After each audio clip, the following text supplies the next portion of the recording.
ప్రార్థన చేసుకునే వాక్య భాగాలకు వెళ్దాం. పరిశుద్ధుడు అయిన మా యేసుక్రీస్తు ప్రభువా, నిత్యము కోట్ల కొలది దూతలతోనూ పరిశుద్ధుల పరివారముతో నిత్యము ఆరాధించబడు మా యేసుని స్తోత్రాలు చెల్లిస్తున్నాం.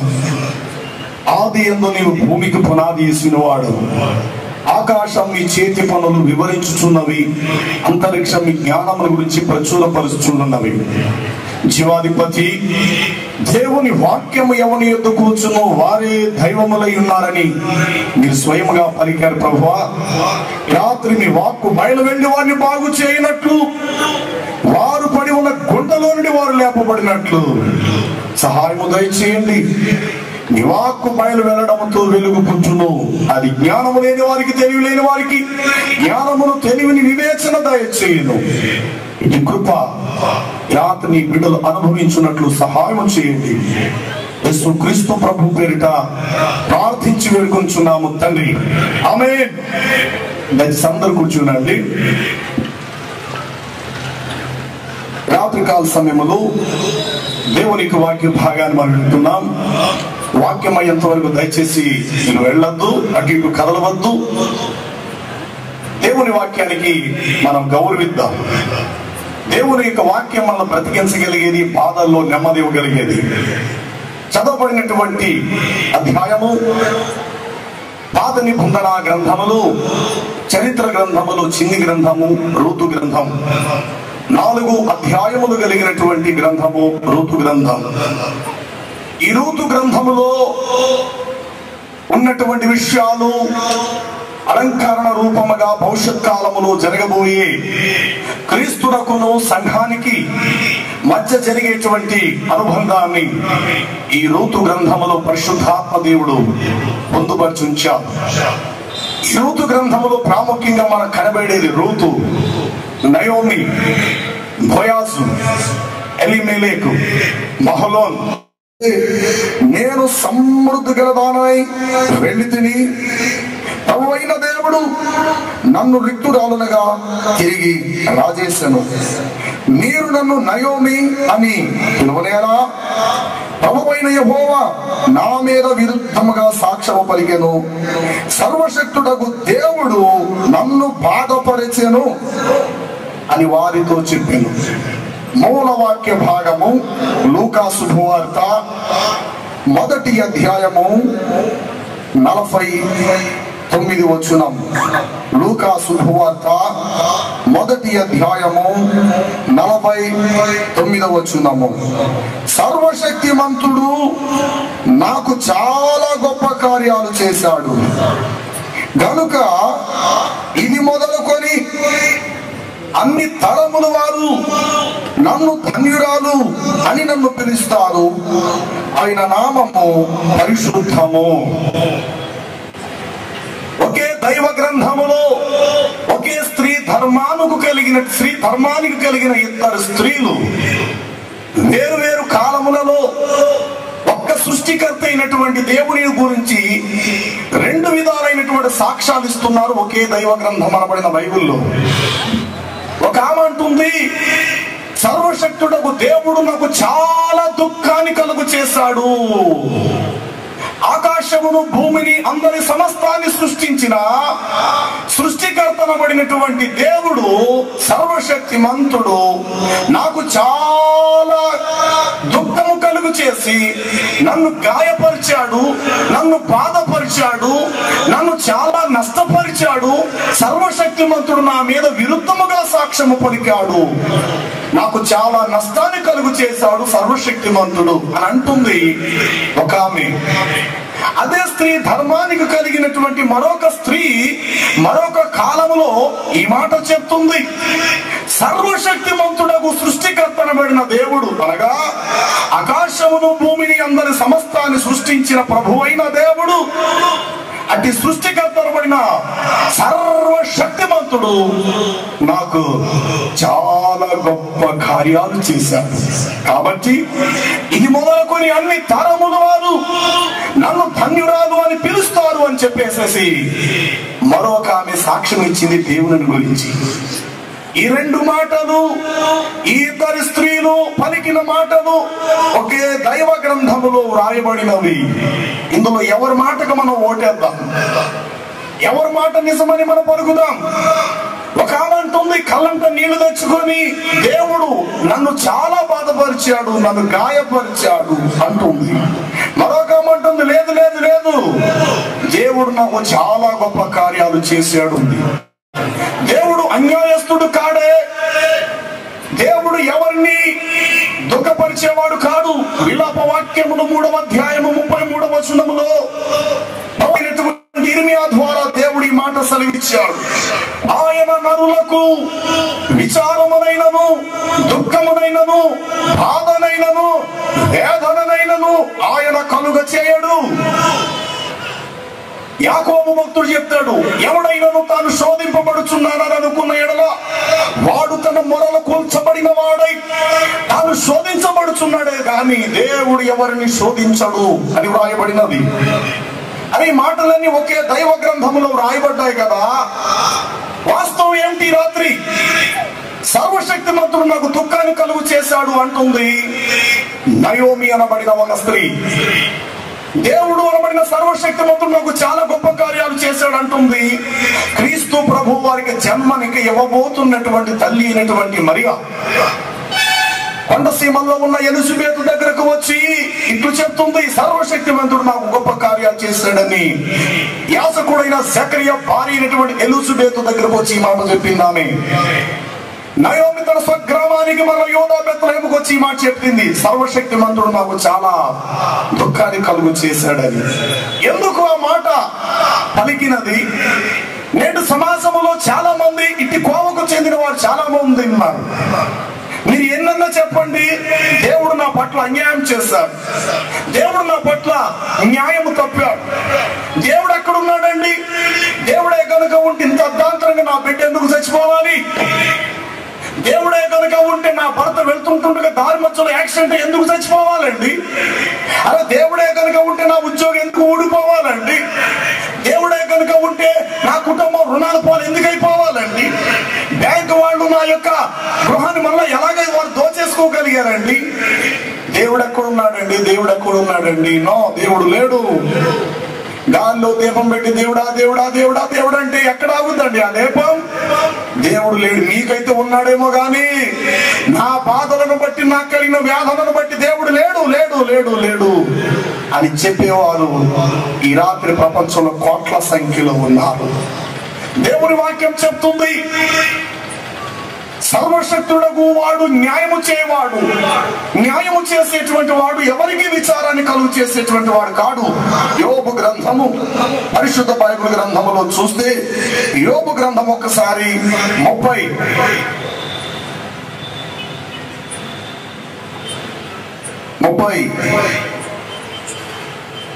34వ అధ్యాయము దేవుని యొక్క వాక్యములు ఇలా రాయబడింది. 12వ వచనం, దేవుడు ఏమాత్రము దుష్కార్యము చేయడు, సర్వశక్తిమంతుడు న్యాయము తప్పడు, సర్వశక్తిమంతుడు న్యాయము తప్పడు. 10వ వచనములు ఇలా రాయబడినది, విజ్ఞానము గల మనుషులారా నా మాట ఆలకించుడి, దేవుడు అన్యాయము చేయుట అసంభవం, సర్వశక్తిమంతుడు దుష్కార్యము చేయుట అసంభవం, నరుల క్రియలకు తగినట్లుగా ఫలము ఆయన వారికి ఇచ్చుచున్నాడు. వాక్యములు ఈ విధంగా వ్రాయబడింది, సర్వశక్తిమంతుడు దుష్కార్యము చేయుట అసంభవం, అది ఆయన తత్వానికే విరుద్ధం. దేవుడు న్యాయం వాడే గాని అన్యాయము చేయడు. మరి అట్టి దేవుడు నాకు చాలా దుఃఖము కలుగు చేశాడన్న మాట ఎందుకు ఈ నయోమి అనబడిన ఈ స్త్రీ చెప్పింది అని చూస్తే ఈ రాత్రి రూతు గ్రంథము, దానికి ముందు ఉన్నటువంటి న్యాయాధిపతుల గ్రంథములో ఉన్న శ్రేష్టమైనటువంటి విషయాలు మనం విందాం. ఆమె ఆ మాట చెప్పడానికి కారణం ఏమిటో రూతు గ్రంథము 1వ అధ్యాయము 1వ వచనం నుండి కొన్ని మాటలు మనం విందాం. న్యాయాధిపతులు ఏలుచున్న దినములలో దేశములో కరువు కలగగా యూదా బెత్లెహేము నుండి ఒక మనుషుడు తన భార్యను తన ఇద్దరు కుమారులను వెంట పెట్టుకొని మోయాబు దేశము కాపురముండుటకు వెళ్ళను. ఆ మనుషుని పేరు ఎల్మెలెకు, అతని భార్య పేరు నయోమి. అతని ఇద్దరు కుమారులలో పెద్దవాని పేరు మహలోను, రెండవ వాని పేరు కిలియోను. వారు యోదా ఎఫ్రాయిము వారైనటువంటి యోదా బెత్లెహేము వారైన ఎఫ్రాతీయులు. వారు మోయాబు దేశములకు వెళ్ళి అక్కడ కాపురముండిరి. నయోమి పెనిమిటి అయినటువంటి ఎలీమెలెకు చనిపోయిన తరువాత ఆమె ఇద్దరు కుమారులను అచ్చటనే అనగా మోయాబు దేశమందునే నిలిచి ఉండిరి. గమనించండి ప్రియులరా, సర్వశక్తిమంతుడు నాకు చాలా దుఃఖము కలుగు చేశాడన్న మాటను బట్టి రాత్రి నేను మీతో చెప్తున్నాను వాక్యం. ఆ మాట చెప్పటానికి ఆమె జీవిత వృత్తాంతంలో ఏం జరిగిందని అని ప్రశ్నిస్తే, న్యాయాధిపతులు ఏలుచున్న దినములలో దేశములో కరువు వచ్చిందట. ఆ కరువును బట్టి ఆమె అన్నది తన భర్తతో, ఏవండి ఏవండి ఏవండి తినడానికి తిండి లేదు, ఎక్కడ పడితే అక్కడ పంటలు ఎండిపోయి వర్షాలు కురవటం లేదు, పశువులు కూడా తిండి లేకుండా రోడ్డు పాలే చచ్చిపోయి దుర్వాసన స్రవిస్తుంది యోదా బెత్లెహేము. ఒక పక్క చూస్తే రోగాలు, మరొక పక్క చూస్తే భయంకరమైన ఉపద్రవం, కరువుతో నిండిపోయింది ఈ యోదా బెత్లెహేము. కాబట్టి పని చేద్దాం, ఈ యోదా బెత్లెహేమును మనం విడిచిపెట్టేసేసి మోయాబు దేశం మనం వెళ్ళిపోదాం.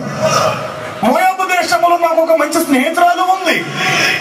ఆ మోయాబులో మంచి పచ్చ బంగారం దొరుకుతుందట. మోయాబు దేశము సస్యశ్యామలంగా ఉన్న ప్రదేశం అట. ఎన్నోసార్లు నా స్నేహితురాలు నాతో ఇలా చెప్పడం జరిగింది. కాబట్టి పని చేద్దామండి, యోదా బెత్లెహేములో కరువు కనుక ఈ యోదా బెత్లెహేమును మనం విడిచిపెట్టి మోయాబు దేశం వెళ్ళిపోదామండి అని భార్యే ప్రోత్సహించిందో లేక భర్త ఏ భార్యను ప్రోత్సహించారో, ఏది ఏమైతేనే మొత్తం మీద యోదా బెత్లెహేములో కరువు కలిగిన కారణమును బట్టి ఆ ఇంటిలో ఉన్న నలుగురు, ఒకటి ఎల్మెలెకు, రెండవది మహలోన్, మూడవది కిలియోన్, నాలుగవది నయోమి. ఈ నలుగురు యోదా బెత్లెహేమును విడిచిపెట్టి మోయాబు దేశము చూసి రావటం కాదు, కొన్ని దినాలు వ్యాపారం చేసి ఒక అనా డబ్బులు సంపాదించుకొని మళ్ళీ వెనక్కి రావటం కాదు, మోయాబు దేశము కాపురముండుటకు వెళ్ళిరి. చెప్పండి, ఎక్కడికి వెళ్ళారట? మోయాబు దేశము కాపురముండుటకు. కాపురము అంటే స్టాండర్డ్ గా స్థిరముగా ఉండిపోవటానికి వెళ్ళారట. ఎందుకు వారు మోయాబు దేశం వెళ్ళారు అని ప్రశ్నిస్తే, అంతకు ముందు వారు ఉంటున్నటువంటి భూభాగము లేక దేశములో కరువు కలిగినదట. కరువు కలిగింది. ఆ కరువును బట్టి యోదా బెత్లెహేమును విడిచిపెట్టి మోయాబు దేశము చూసి రావటానికి కాదు, కొన్ని దినాలు వ్యాపారం చేసి రావటానికి కాదు, కానీ కాపురముండుటకు వెళ్ళి అచ్చటనే స్థిరముగా నిలిచి ఉండిపోయి. గమనించండి, ఎల్మెలెకు అనే మాటకు అర్థం ఏమిటంటే దేవుడే నా మహారాజు అని భర్త పేరుకు అర్థం. హిబ్రూ భాషలో ఎల్ అనగా దేవుడు, ఎల్ మాలిక్, మాలిక్ మహారాజు, ఎల్మెలెకు అంటే దేవుడే నా మహారాజు అని ఆ పేరుకు అర్థం. నయోమి అనగా చాలా మాధుర్యం, చాలా రుచి గలది అని అర్థం. మహలోన్ అనగా క్షయరోగము, కిలియోన్ అనగా మరణం అని ఆ ఇద్దరు కొడుకుల పేర్లకు అర్థం. యూదా స్తుతి, బెత్లెహేం రొట్టెల గృహము లేక వాక్యము దొరుకు స్థలం, ప్రవక్తలు పుట్టు జన్మస్థలం, దేవుని యొక్క పాదభూమి, రాబోయేటువంటి మెస్సయ్య అడుగు పెట్టి పుట్టబోయేటువంటి ప్రదేశం బెత్లెహేం. అలాంటి బెత్లెహేమును, అలాంటి యోదా అనబడినటువంటి యోదయా బెత్లెహేం స్తుతించే స్థలము, వాక్యము సమృద్ధిగా దొరికే స్థలమును విడిచిపెట్టి మోయాబు దేశము కాపురముండుటకు వెళ్ళెను. ఎవరి మోయాబీలు అని ప్రశ్నిస్తే, ఒక తండ్రితో అక్రమ సంబంధం పెట్టుకొని తండ్రితో కూతురు కలవగా ఆ కూతురుకు పుట్టిన సంతానమే మోయాబీలు. ఒక చోట దేవుని వాక్యములో రాయబడింది, యూదా నా రాజదండం, మోయాబు నేను కాళ్ళు కడుక్కునేటువంటి పళ్ళెం, ఎదెము మీదకి నేను నా చెప్పు విసిరెదను అని వ్రాయబడినది. యూదా నా రాజదండం, మోయాబు నేను కాళ్ళు కడుక్కునేటువంటి పళ్ళెం. అంటే రాజదండము యొక్క స్థానము నుండి లేక స్థితి నుండి కాళ్ళు కడుక్కునే మురుకు గల స్థలము మోయాబు అనబడినటువంటి స్థలానికి వారు వెళ్ళిపోయారు. వారు ఎందుకు వెళ్ళిపోయారు అంటే చక్కగా రాయబడిన విషయములో న్యాయాధిపతులు ఏమొచ్చున్న దినములలో దేశములో ఏమొచ్చిందట చెప్పాలి, కరువు సంభవించినది. అరే కరువు అనేది ఎందుకు రావాలండి? ఆకాశము దేవుడిది, భూమి దేవుడిది, పంటలు దేవుడివి, వర్షాలు దేవుడివి, అన్ని దేవుడు అయినప్పుడు దేవుడు అన్ని సమృద్ధిగా ఇచ్చేయచ్చు కదా. ఎందుకు దేవుడు ఆ దేశం మీదకి కరువు పంపించాడు?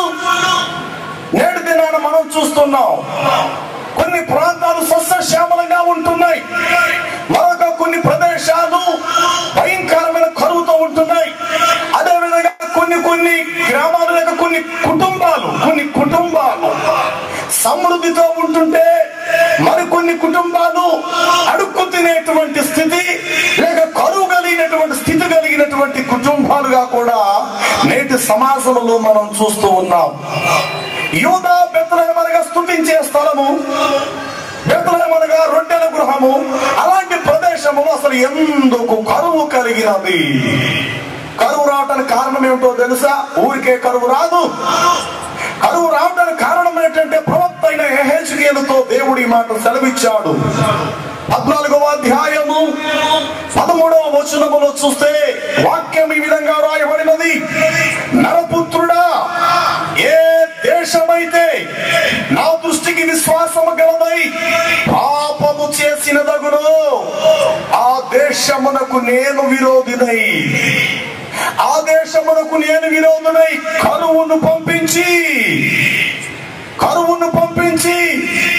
ప్రాణాత్మలకు మూలమైనటువంటి ఆహారము లేకుండా చేసి కరువును పంపించి మనుషులనేమి పక్షులనేమి జంతువులనేమి సమస్తము నేను నిర్మూలము చేసేదను అని వ్రాయబడినది.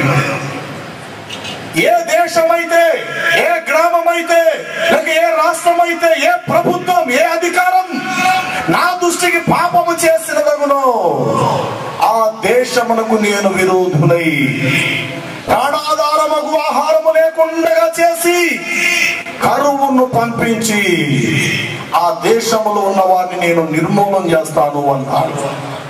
ఇంతకీ ఆ దేశానికి కరువు రావడానికి కారణం ఏమిటి అనంటే, యూదా బెత్లెహేమునకు ఆనుకొని కొన్ని ఉన్నాయి. ఇటు రామా అను పురము, అటు యోబేసి అనబడిన పురము మొదలగు వాటన్నిటిని కూడా దావీదు కాలం వచ్చినట్టుగా జెరూషలేం అన్నారు. దానికి పూర్వము పితరుడైన అబ్రహామును ఇటు దాని మొదలుకొన్నట్టు బేర్షెబా వరకు ఈ భూభాగం అంతా కూడా నీ జనులకు ఇస్తాను అని దేవుడు వాగ్దానం చేశాడు. ఇంతగా దేశానికి ఎందుకు కరువు వచ్చింది అని ప్రశ్నిస్తే మీరింటికి వెళ్ళి బాగా చదవండి. న్యాయాధిపతుల గ్రంథము 19వ అధ్యాయం ఇంటికి వెళ్ళి అక్షరం తప్పు లేకుండా ప్రతి అక్షరం జాగ్రత్తగా మీరు చదవండి, మీకు అర్థమైపోతుంది. ఎందుకు ఆ దేశానికి కరువు వచ్చింది అంటే, న్యాయాధిపతుల గ్రంథము ఆఖరి అధ్యాయము ఆఖరి వచనంలో ఒక్కసారి చూస్తే కనుక ఇలా రాయబడినది, ఆ దినములలో ఇశ్రాయేలుకు రాజు లేనందున ప్రతి మనుషుడు తన ఇష్టానుసారంగా ప్రవర్తిస్తూ వచ్చెను అని చెప్పి న్యాయాధిపతుల గ్రంథము ముగిసినది. న్యాయాధిపతుల గ్రంథము ఆఖరి అధ్యాయము ఆఖరి వచనము దేనితో ముగిసిందో తెలుసా? ఆ దినములలో ఇశ్రాయేలుకు రాజు లేడు, ఇశ్రాయేలుకు ఒక అధికారి, ఒక రాజు అంటూ లేడు కనుక ప్రతివాడు తన ఇష్టానుసారంగా ప్రవర్తిస్తూ వచ్చాను అని వ్రాయబడి న్యాయాధిపతుల గ్రంథము ముగిసినది. రూతు గ్రంథము ప్రారంభమైనది. రూతు గ్రంథము మొదటి వచనానికి వచ్చేసరికి ఏం రాయబడింది తెలుసా? న్యాయాధిపతులు ఏలుచున్న దినములలో దేశంలో కరువు కలవుగా అని వ్రాయబడింది. రాయబడింది. న్యాయాధిపతులు ఆఖరి వచనములో ఇశ్రాయేలుకు రాజు లేడు, ప్రతివాడు తన ఇష్టానుసారంగా ప్రవర్తిస్తూ వచ్చాడని రాయబడింది.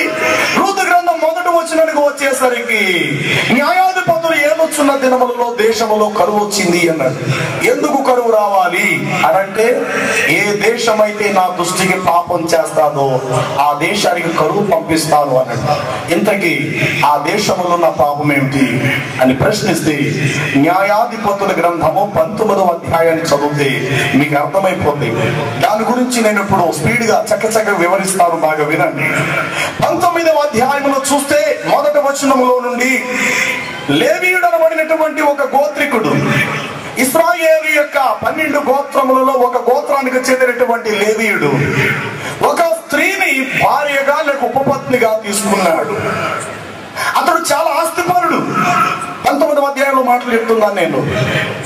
చాలా ఆస్తిపరుడు, మంచి భూస్వామి. ఆ చుట్టుపక్కల ప్రదేశంలో ఆ లేవీయుడు అనబడిన వాడు మంచి పేరు గాంచినటువంటి వ్యక్తి. అతడు చేతి కింద చాలా మంది పనివారు ఉన్నారు. అలాంటి మనుషుడు ఒక స్త్రీని ఉపపత్నిగా తీసుకున్నాడు. ఇతడు బయట వ్యాపారానికి వెళ్తున్నాడు, పొలంకి వెళ్తున్నాడు, పొలంలో పనులు చేపిస్తున్నాడు, చక్కని ధాన్యములు గోధుమలు తెచ్చి ఇంట్లో కూర్చుచున్నాడు. దినాలు గడుస్తూ ఉన్నాయి. ఒక దినాన్న ఈ లేవీయుడు ఇంటిలో లేనప్పుడు ఆ లేవీయుని యొక్క ఉపపత్ని తన భర్త లేని సమయంలో ఒక మనుషులతో అక్రమ సంబంధం పెట్టుకుంది. అక్రమ సంబంధం పెట్టుకొని వ్యభిచార పనులో ఉంటుండగా భర్త దృశ్యాన్ని చూశాడు. భర్త దృశ్యాన్ని చూసి కొట్టలేదు, ఆమెను తిట్టలేదు, ఒక మాట కూడా అనలేదు. ఉన్న పాటున నీవు నీ పుట్టింటికి వెళ్ళిపో అన్నాడు ఆయన. చాలా మంచోడండి. అలాంటి వాళ్ళు ఈ రోజుల్లో లేదు. పోగలికేసి వాళ్ళు చాలా మంది ఉన్నారు. మంచిది చేయాలి, పాపమును బట్టి ఎవరు ఊరుకోవడానికి వీలు లేదు. అంతటి భయంకరమైనటువంటి వ్యభిచార సంబంధమైన పాపములు ఆమె ఉండగా ఆమె పెనిమిటి అనబడిన తన భర్త దృశ్యాన్ని చూసి పుట్టింటికి పంపించేశాడు. పుట్టింటికి చక్కగా పెట్టెట్టుకుని వెళ్ళిపోయింది తండ్రి లేక తల్లింటికి. తండ్రి చూసి అన్నాడు, ఏమన్నా ఒకరిదాని వచ్చి అల్లుడు గారు ఏరి లేడు నాన్న, అల్లుడు గారు తర్వాత వస్తాడు, నాకు ఈ ఒంట్లో బాగాలేదు, ఒక నెల రోజులు ఇంకెళ్దామని వచ్చేసాను నాన్న అని చెప్పేసి పుట్టింటికి వచ్చేసేసింది. నేడు దినాన్ని చాలా మంది అదే విధంగా పుట్టింటికి వెళ్ళిపోయేవాడు చాలా మంది ఉన్నారు. ఎందుకు వచ్చేస్తున్నారన్న సంగతి ఇంట్లో తల్లిదండ్రులు తెలియదు. కుటుంబాలు విడిపోతున్నాయి. పిల్లల్ని వెనకేసుకొస్తారు, నా కూతురు చాలా మంచిదండి, నా కూతురు చాలా మంచిదండి. పాపమును బట్టే కుటుంబాలు విడిపోతాయి. పాపాన్ని బట్టే బిడ్డల జీవితాలు భ్రష్టత్వం అయిపోతాయి. తల్లిదండ్రులు చేస్తున్న పాపాలు తమ బిడ్డలు చూసి బిడ్డలు కూడా వ్యభిచారులుగానే దుర్మార్గులుగానే మారిపోతారు. ఈ ఇంటికి వచ్చింది, తండ్రి అడిగాడు, అమ్మ అల్లుడు గారు ఏరియని. లేడు నాన్న, అల్లుడు గారు వస్తారని చెప్పారు, ఒక నెల రోజులు రెస్ట్ తీసుకుందామని వచ్చారు. నెల అయింది, 2 నెలలు అయింది, సంవత్సరం అయింది, 2 సంవత్సరాలు అయింది, 3 సంవత్సరాలు అయిపోయింది. అల్లుడు ఇక్కడికి రాలేదు, కూతురు భర్త దగ్గరికి వెళ్ళలేదు. ఇక లేవీయుడు అనబడిన మనుషుడు ఆలోచించి ఇక సంవత్సరాలు గడుస్తూ ఉంటుండగా మళ్ళా మంచి మనసు తెచ్చుకొని, పోలే బుద్ధి లేని ఏదో తప్పు చేసింది, ఏదో ఒక విధంగా మొత్తం మీద నా భార్యను మరలా నేను నా ఇంటి చేసుకుంటాను, ఎందుకంటే నేను ఇలా ఒంటరిగా ఉండటం నాకు మంచి పద్ధతి కాదు, ఏదో ఒకలాగా ఈసారి క్రమంగా ఉంటదేమోలే, నా భార్యను నా ఇంటికి తెచ్చేసుకుంటాను అని చెప్పి ఆ లేవీయుడు అతనితో పాటు ఒక పనివాడు 2 గాడిదలను సిద్ధపరచుకొని మొత్తం మీద తన భార్యను తీసుకురావటానికని మామగారి ఇంటికి వచ్చాడు. దూరము నుండి మామగారు చూసి ఇంట్లోకి వెళ్ళి, అమ్మ మీ ఆయన వచ్చేస్తున్నాడు, అడుగు మీ ఆయన వస్తున్నాడు అన్నాడు. గబగబా వచ్చి చూసింది, భర్తతో పాటు పనివాడు 2 వచ్చారు. గాడిదలను అక్కడ నిలవబెట్టారు. కాళ్ళు కడుక్కోవడానికి మీరు నీళ్లు ఇచ్చింది. కాళ్ళు కడుక్కొని గబగబా లోపలికి వచ్చారు. మామగారు అంటున్నారు, ఏంటి నాయన, అమ్మాయి వచ్చి 3 ఏళ్ళు అయిపోయింది, ఇప్పుడు వచ్చారా మీరు అన్నట్టు చాలా చిక్కిపోయారు మీరు, ఏంటంత కుటుంబం అంతా బాగున్నారా, చాలా విషయాలు చెప్పారు. అంత మేము బాగున్నామండి మావయ్య గారు అన్నట్టు, అర్జెంటుగా మీ కూతురు నాతో పాటు పంపించేయాలి అని చెప్పేసి అన్నప్పుడు, దాన్ని ఉంది బాబు, మీకోసమే నా కూతురు కూడా కళ్ళు కాయలు కాసిపోయినాడు ఎదురు చూస్తూ ఉన్నది అన్నట్టు, రాక వచ్చారు కనుక ఈ దినం మీరు ఉండిపోండి ఇక్కడ ఇంటికాడ అని చెప్పేసేసి మామగారు మంచి విందు ఏర్పాటు చేశాడు అల్లుడికి. కడుపు నిండా భోంచేశారు. ఉదయం అయింది. మామగారు మరి మేము వెళ్ళిపోతాం, మీ అమ్మాయిని పంపించేయండి అన్నాడు. లేదు నాయన, మధ్యాహ్నం భోంచేసి వెళ్తురు గాని అన్నాడు. మధ్యాహ్నం భోంచేసిన తర్వాత అంటాడు, చీకటి పడిపోయేలా ఉంది, రాత్రి ఉండిపోయి ఉదయం వెళ్తురు గాని అంటాడు. ఉదయం అయిన తర్వాత సాయంత్రం అంటాడు, సాయంత్రం అయిన తర్వాత ఉదయం అన్నాడు, ఉదయం అయిన తర్వాత సాయంత్రం. ఇలాగే ఇంచుమించు ఒక 5-6 దినముల వరకు అల్లుడిని తన ఇంట్లో ఉంచుకున్నాడు ఈ మామగారు అభిమానంతో. ఇక ఈ అల్లుడు అంటాడు, నాన్నగారు మీ అమ్మాయిని పంపిస్తారా, నన్ను వెళ్ళిపోమంటారా? అమ్మాయి నువ్వు వస్తావా నాతో పాటు, నేను వెళ్ళిపోనా అనేసి అన్నప్పుడు, లేదండి నేను వచ్చేస్తాను. మా అయితే నడు నడు నడు ఉన్నపాటు వచ్చేసాయి అని అన్నప్పుడు మాంగారు అంటాడు, లేదయ్యా ఇది అమావాస్య దినాలు, చంద్రుడు కాంతి లేని దినాలు, అమావాస్య దినాలు, చీకటి దినాలు ఇవి. మీరు ఎలాగ ఈ ప్రదేశం నుండి వెళ్తారు? దారి మధ్యలో మీరు యోబేసి ప్రదేశం మీరు దాటుకొని వెళ్ళాలి కదా, నా మాటని ఇవాళ కూడా ఉండిపో, పొద్దుట వెళ్తే బాగుంటది కదా. లేదు లేదు మేము వెళ్ళిపోవాలని చెప్పేసేసి అతడు తన భార్యను తన పనివాడిని తీసుకుని 3 మనుషులు మొత్తం మీద వచ్చేస్తారు. అలాగా వచ్చేస్తుండగా దారి మధ్యలో ఏం జరుగుతుందో తెలుసా? ఇప్పుడు తీయండి, న్యాయాధిపతుల గ్రంథము 19వ అధ్యాయము 11వ వచనము. అతని ఉపపత్నియు అతనితో కూడా ఉండెను. వారు యోబేసుకు సమీపించినప్పుడు ప్రొద్దు చాలా రాలేను గనుక అతని దాసుడు ఇట్లనెను, మనము యోబేసీయులైన ఈ పట్టణం ప్రవేశించి దానిలో ఈ రాత్రి బస చేయదము రండి అని తన యజమానితో చెప్పగా, పనివాడు అన్నాడు, అయ్యా ప్రొద్దుపోయేలా ఉంది, చీకటి పడిపోతుంది, అమావాస్య రోజులు ఇవి, కాబట్టి యోబేసీయుల పట్టణములు ఈ రాత్రంతా మనం బస చేద్దాం, ఇక్కడ తలదాచుకుందాం, ఉదయాన్న మన త్రోవన మనం వెళ్ళిపోదాం అని చెప్పేసి యోబేసి అనబడిన ప్రదేశానికి వచ్చి ఆగిపోయారు. బాగా వినండి, ఈ యోబేసు ప్రదేశము చాలా భయంకరమైన ప్రదేశం. వారు అలాగ చీకటి పడుతున్న సమయంలో గాడిదల మీద అలాగ వెళుతూ ఉంటుండగా ఆ యోబేసి పట్టణములో ఎఫ్రాతీయుడైనటువంటి ఒక మనుషుడు, బెన్యామీను గోత్రం చెందిన ఒక మనుషుడు ఆ యోబేసి పట్టణములో కాపురం ఉంటున్నాడు. అతడు ఆ 3 చూసి అంటాడు, అరే చీకటి పడిపోయేలా ఉంది, ఇంత చీకట్లో మీరు ఎక్కడికి వెళ్తున్నారు, మీరు ఎవరు, ఎక్కడి నుంచి వస్తున్నారు, ఎక్కడికి వెళ్తున్నారు అంటారు. అప్పుడు వాళ్ళు అంటారు, 17వ చూడండి, అతడు కన్నులెత్తి ఊరి సంత వీధిలో ప్రయాణిస్తున్న ఆ మనుషుని చూసి, నీవు ఎక్కడికి వెళుచున్నావు, నీవు ఎక్కడి నుండి వచ్చిందివి అని అడిగాను. అందుకతడు, మేము యూదా బెత్లెహేము నుండి ఎఫ్రాయిముల మన్యము ఆవతలకు వెళ్ళుచున్నాము, నేను అక్కడ వాడను, నేను యూదా బెత్లెహేమునకు పోయుంటిమి అని చెప్పాను. అప్పుడు ఆ ముసలుడు అంటాడు, వద్దయ్య నా మాట వినండి, అమావాస్య రోజులు ఇవి, భయంకరమైనటువంటి మనుషులు ఉన్నారు ఇక్కడ, ఈ రాత్రి నా ఇంట్లో తలదాచుకోండి అన్నాడు. అప్పుడు భార్య అంటది, ఏమండి ఎందుకు చెప్పాడు పెద్ద ఆయన, ఈ వాటిని మనం ఇంట్లో పడుకొని ఉదయం వెళ్ళిపోదాం అన్నప్పుడు, సరే కదా అని ఆ ముసలివాడు చక్కని భోజనం ఏర్పడి, వాడు ఎవరో తెలియదు ఇతనికి, అయినప్పటికీ మార్గ మధ్యలో బాటసారులుగా వెళ్ళిపోతున్నారని గుర్తించి కడుపు నిండా భోజనం పెట్టి చక్కగా రాత్రి పండుకునేటప్పుడు వారు మాట్లాడుకుంటారు, మీ తల్లిదండ్రులు ఎవరు, మీ కుటుంబ సభ్యులు ఎవరు, మీరు ఏంటి, ఎలాగా, నువ్వు వ్యాపారం చేస్తావు అని విషయాలన్నీ మాట్లాడుకుంటున్నారు. రాత్రి వేళ వాడు పండుకుంటున్న సమయంలో అలాగ మాట్లాడుకుంటున్న సమయంలో బయట తలుపు శబ్దం తలుపు శబ్దం వినబడుతుంది.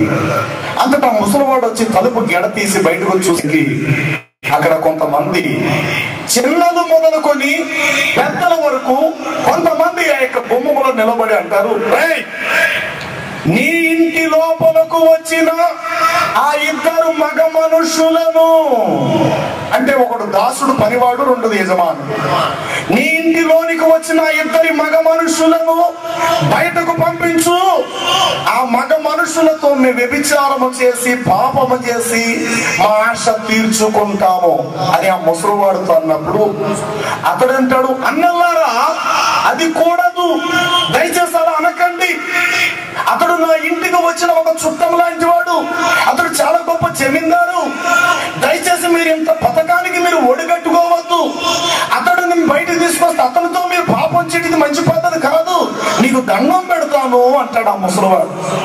ఒకడు చెయ్యి పైకెత్తిరా, బయటకు తీసుకొస్తా వాళ్ళని మేము దౌర్జన్యంగా లోపలికి రావా అని అన్నప్పుడు మరలా అంటాడినా, వీలైతే వయసు వచ్చిన నా కూతురు ఉంది, అతను ఉపపత్ని ఉన్నారు, వారిని తీసుకొస్తాను, మగవాళ్ళను అంత ఘోరమైన పరిస్థితులు మీరు పాపం చేసి చంపద్దయ్యా, నా మాట వినండి, వీలైతే నా కూతుర్ని ఇస్తాను, నా కూతురు నేను ఇస్తానయ్యా.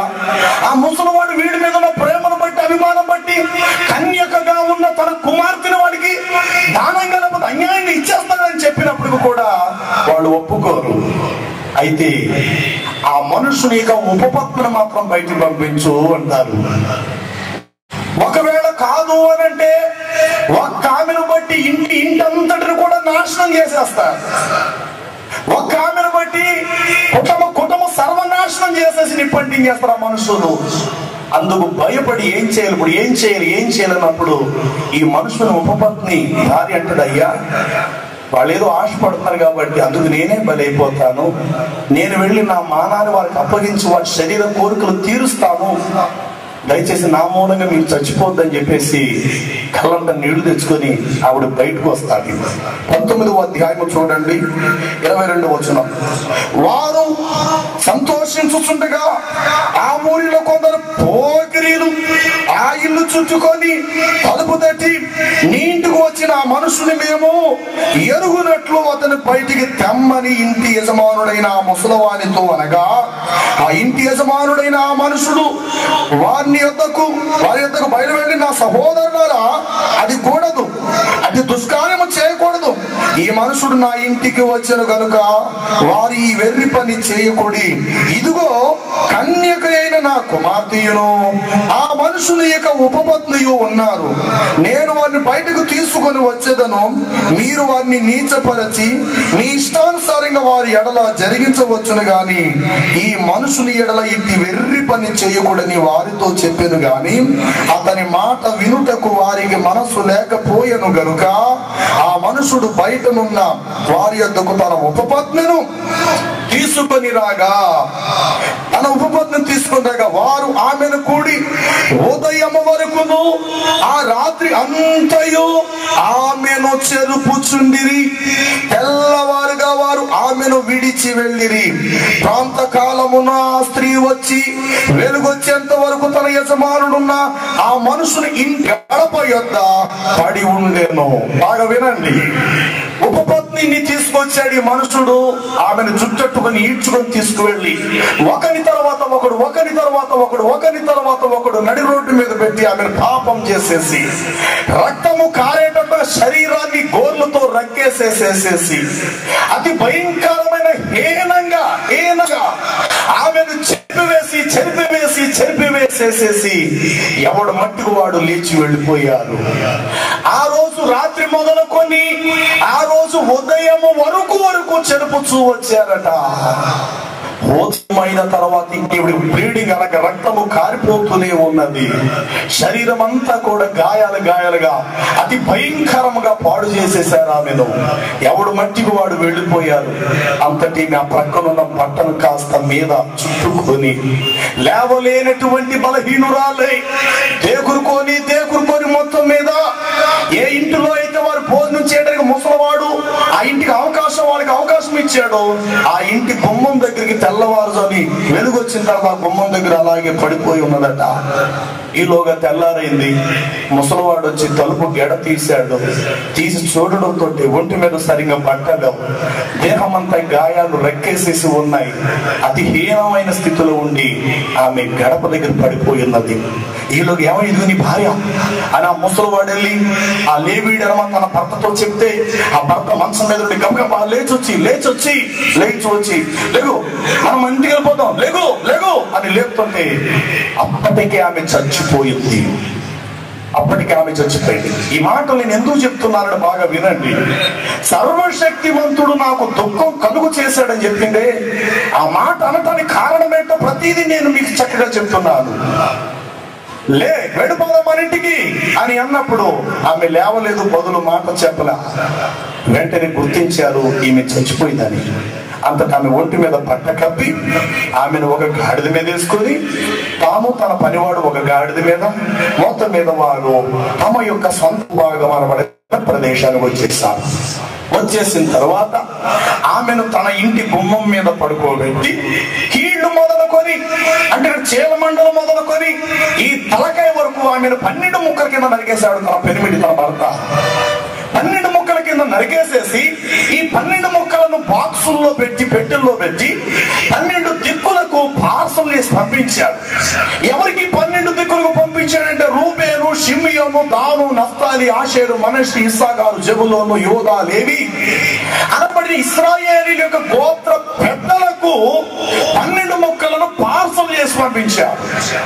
ఆ 12 ముక్కలను చూసినటువంటి ఇశ్రాయేలు గోత్ర పెద్దలు కళ్ళు తెరచి, అరే ఏంటి దుష్కార్యము, ఏంటి మీ భర్త చంపేశాడు ఈమెని అని చెప్పి 12 ముక్కలు 12 గోత్రాల వారు ఒక చోటు తీసుకొచ్చారు.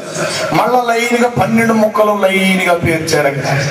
భర్తను నిలదీసి అడుగుతున్నారు ఈ 12 మంది, ఎందుకు నీ భర్తని, నీ భార్యని ఇంత ఘోరంగా చంపావు, ఎందుకు నువ్వు ఇలా చంపడానికి కారణం ఏంది అన్నప్పుడైనా తలదించుకుని అంటాడు, అయ్యా నేను నా భార్యను చంపలేదు, నేను నా భార్యను చంపలేదు, నా భార్యను చంపేశారు, నా భార్యను చంపేశారు కొందరు.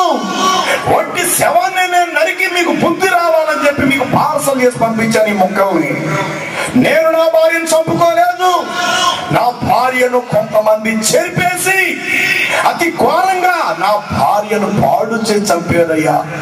ఇంతమంది మీరు ఉన్నారు కానీ దేశాన్ని మీరు సరిగ్గా పాలించలేకపోతున్నారు, దేశ నలుమూలలో సరైనటువంటి ఒక క్రమమైన మార్గాన్ని తీసుకురాలేకపోతున్నాడు.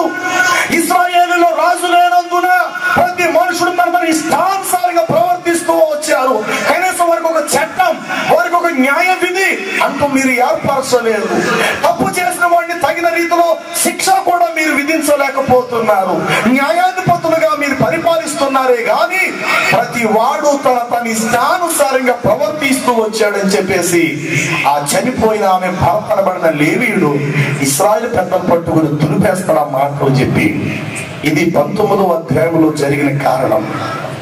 యూదాయ, బెత్లెహేము మొదలగు చుట్టుపక్కల ప్రదేశ భూభాగాలు ఎందుకొరకు కరువు వచ్చింది అంటే యెహెజ్కేలులో మనం చదివాం 14:13లో, నరపుత్రుడా, ఏ దేశమైతే నా దృష్టికి పాపము చేసినదగునో ఆ దేశానికి నేను విరోధునై ప్రాణాధారములకు ఆహారము లేకుండా చేసి కరువును పంపించి పక్షులనేమి నరులనేమి సమస్తము నేను నిర్మూలన చేస్తాను అన్నాడు. కారణం ఏమిటో తెలుసా? ఆ రోజుల్లో ఆ దేశము వ్యభిచారముతో నిండిపోయినవి.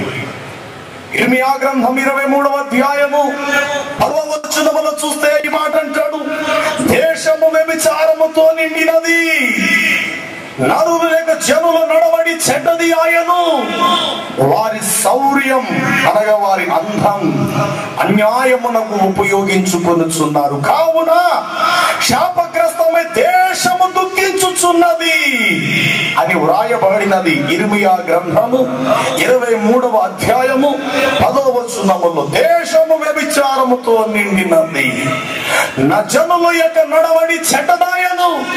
అదే ఇర్మియా గ్రంథము 12వ అధ్యాయము 4వ వచనంలో అంటాడు, భూమి ఎన్నాడు దుఃఖించవలెను, ఈ దేశమంతటిలో గడ్డి ఎంత కాలం ఎండిపోవలెను, దేవుడు మన అంతము చూడడు అని చెప్పి జనులు చెప్పుకొని చుంటుండగా దేశములో నివసిస్తున్న వారి చెడు తనమును బట్టి భూమి ఎండిపోవచ్చున్నది, నదులు ఎండిపోవచ్చున్నవి, వర్షములు కురవటం లేదు, పక్షులు జంతువులు సమసిపోవచ్చున్నాయి అని చెప్పేసేసి అదే ఇర్మియా గ్రంథము 12వ అధ్యాయము 4వ వచనములో దేవుడు సెలవిస్తున్నాడు. అదే ఇర్మియా గ్రంథము 23వ అధ్యాయము 10వ వచనం అంటాడు, దేశము వ్యభిచారముతో నిండినది, దేశం వ్యభిచారముతో నిండినది, జనుల యొక్క నడవడి చెడ్డదాయను, వారి అందాన్ని అన్యాయానికి ఉపయోగించుకుంటున్నారు. ఎంత దౌర్భాగ్యమైన స్థితి. నేటి సమాజంలో ఎన్నో కుటుంబాలు సంసారము కలిగిన కుటుంబాలుగా పైకి కనబడుతూ రహస్యమైన వ్యభిచారానికి తమ కుమార్తెలను అప్పగించే తల్లులు తండ్రులు చాలా మంది ఉన్నారు. లేవియా కాండములో ఈ మాట దేవుడు సెలవిస్తున్నాడు. లేవియా కాండము 19వ అధ్యాయము 29వ వచనం చూస్తున్నాం. దయచేసి ఒకరు చదవగలిగిన వారు చదవండి. 19:29 వచనము. మీ దేశము వ్యభిచరింపకయు దుష్ప్రవర్తనతో నిండి ఉండకుండునట్లు నీ కుమార్తెని వ్యభిచారిణి అగుటకై ఆమెను వేశ్యగా చెయ్యకూడదు. మీ దేశము వ్యభిచరింపకయు, మీ దేశములో చెడుతనం అనేటువంటిది ఉండకుండునట్లు దయచేసి నీ కూతుర్ని నీ కోడలను వ్యభిచారిణి అగుటకై, ఆమె పొడుపు సంపాదన చేత మేడలు కట్టుకొనుటకై నీ కూతురును గాని నీ కుమార్తెలను గాని వేశ్యలుగా మార్చవద్దు అని దేవుడే సాక్ష్యం ఇస్తూ ఉన్నాడు. నేటి దినాల సంసారాలుగా కనబడి ఎన్నో కుటుంబాలు రహస్యముగా వ్యభిచారానికి దిగజారిపోయేవారు. భర్తకు తెలియకుండా మార్కెట్కి వెళ్తున్నామని చెప్పేసేసేసి, ఏదో మార్కెట్కి వెళ్తున్నామని చెప్పేసేసేసి పొరుగురు వెళ్ళి వ్యభిచారం చేసి రాజకార్యాలు చేసి, అరే భర్త తీసుకొచ్చే సంపాదనతో ఆమె కావలసిన ఖరీదైన వస్త్రాలు భర్త కొనలేకపోతున్నాడని చెప్పి ఏదో ఒక విధంగా మంచి మంచి వస్త్రాలు నేను కొనుక్కోవాలి, మెడ నిండా అలంకారం ధరించుకోవాలి, నా భర్త చూస్తే చిన్న స్థితిలో ఉన్నాడు, నాకు ఆశలు అయితే చాలా ఎక్కువగా ఉన్నాయని చెప్పేసేసి అక్రమ దారుల్లోకి వెళ్ళిపోతున్న వారు చాలా మంది ఉన్నారు. ఏమే నువ్వు ఎప్పుడనగా వెళ్ళావు, ఇప్పుడు వచ్చేవేటంటే ఆ మార్కెట్కి వెళ్ళాను, అన్ని చూసుకోవడం చాలా టైం పట్టింది. మీరు చాలా బాగా మాట్లాడతారు. అవును, నా మీద ఎప్పుడు మీకు అనుమానమే. పాపము చేస్తూ తిరిగి తిరుగుబాటు స్వభావం గలవారు ఎన్ని కుటుంబాలు లేవు, ఎన్ని కుటుంబాలు, ఎంతమంది జీవితాల విధమైన భ్రష్టత్వానికి దిగజారిపోయిన కుటుంబాలు ఎన్ని లేవు. పేరుకి సంసారులుగా కనబడి వారి శరీరమైన తుచ్చమైన అభిలాష కోరికల కొరకు వేశ్యలుగా వ్యభిచారులుగా మారిపోతున్న వారు ఎంతో మంది ఉన్నారు. నేటి దినాన్ని ఎక్కువ శాతం కాలేజీ విద్యార్థులు అనబడిన వారు ఎక్కువ శాతం వేశ్యలుగా మారిపోతూ ఉన్నారు. కాలేజీ విద్యార్థులు హైటెక్ లెవెల్లో వ్యభిచారం, హైటెక్ లెవెల్లో అంటే చాలా క్లాస్ గా ఒక రాత్రి పడుకుంటే 10,000 20,000 ఎంత భయంకరమైన స్థితి. అలాంటి స్థితికి నేటి సమాజం వచ్చేసింది. నేటి సమాజం వచ్చేసేసింది. దేశం వ్యభిచారముతో నిండినది. జనుల నడవడి చెడ్డదాయను. అనంతమైన సృష్టిని కలుగు చేసిన సృష్టికర్త అయిన దేవుడు ఈ మానవ మాతృలు చేస్తున్నటువంటి స్థితిని చూసి ఆయన చాటున కన్నీళ్లు కారుస్తూ ఉన్నాడట. అదే ఆయన నిన్ను సృష్టించింది ఒక వ్యభిచారిగా మారిపోతావనో, లేకపోతే ఒక నాశనకరమైన స్థితికి నువ్వు దిగజారిపోతావనో ఆయన నిన్ను సృష్టించలేదు. నీ సొంత కోరికలకు, నీ సొంత ఉద్దేశాల కొరకు, నీ శరీర కోరికల కొరకు నీ జీవితాన్ని, నీ కుటుంబాన్ని నువ్వు పతనం చేసుకుంటున్నావు. యూదా బెత్లెహేములో ఎందుకు కరువు వచ్చింది అని ప్రశ్నిస్తే, యూదా బెత్లెహేములో ఉన్న పాపం, యూదా బెత్లెహేము చుట్టుపక్కల ప్రదేశంలో ఉన్న పాపమును బట్టి చుట్టుపక్కల ప్రదేశాలకు మాత్రమే కరువు కాక ఆ కరువు కరువు కరువు కరువు ఎక్కడ దాకా వచ్చేసిందంటే యూదా బెత్లెహేము వరకు కూడా వచ్చేసింది. గమనించండి ప్రియులారా, యూదా బెత్లెహేములో కరువు ఉన్నప్పుడు అందరికీ కరువు ఉంది. ఒక నయోమి కుటుంబానికే కాదు గాక యూదా బెత్లెహేములో ఉన్న వారందరికీ ఉందా కరువు. మనందరికీ ఆ కరువు ఉన్నప్పుడు ఏం చేయాలి తెలుసా? ఏమండి, ఎక్కడికో వెళ్ళిపోవడం ఏంటండి, మన సొంత ఇల్లు వదులుకొని.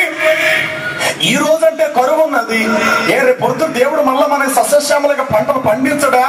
ఎక్కడికో మనం వెళ్ళిపోవడం ఏంటండి, నా మాట వినండి, మనం ఎక్కడికో వెళ్ళిపోతూ మనం ఇక్కడే ఉన్నామండి, నా మాట వినండి అని కాస్త ప్రోత్సహించాలి, భారీగా ప్రోత్సహించాలి.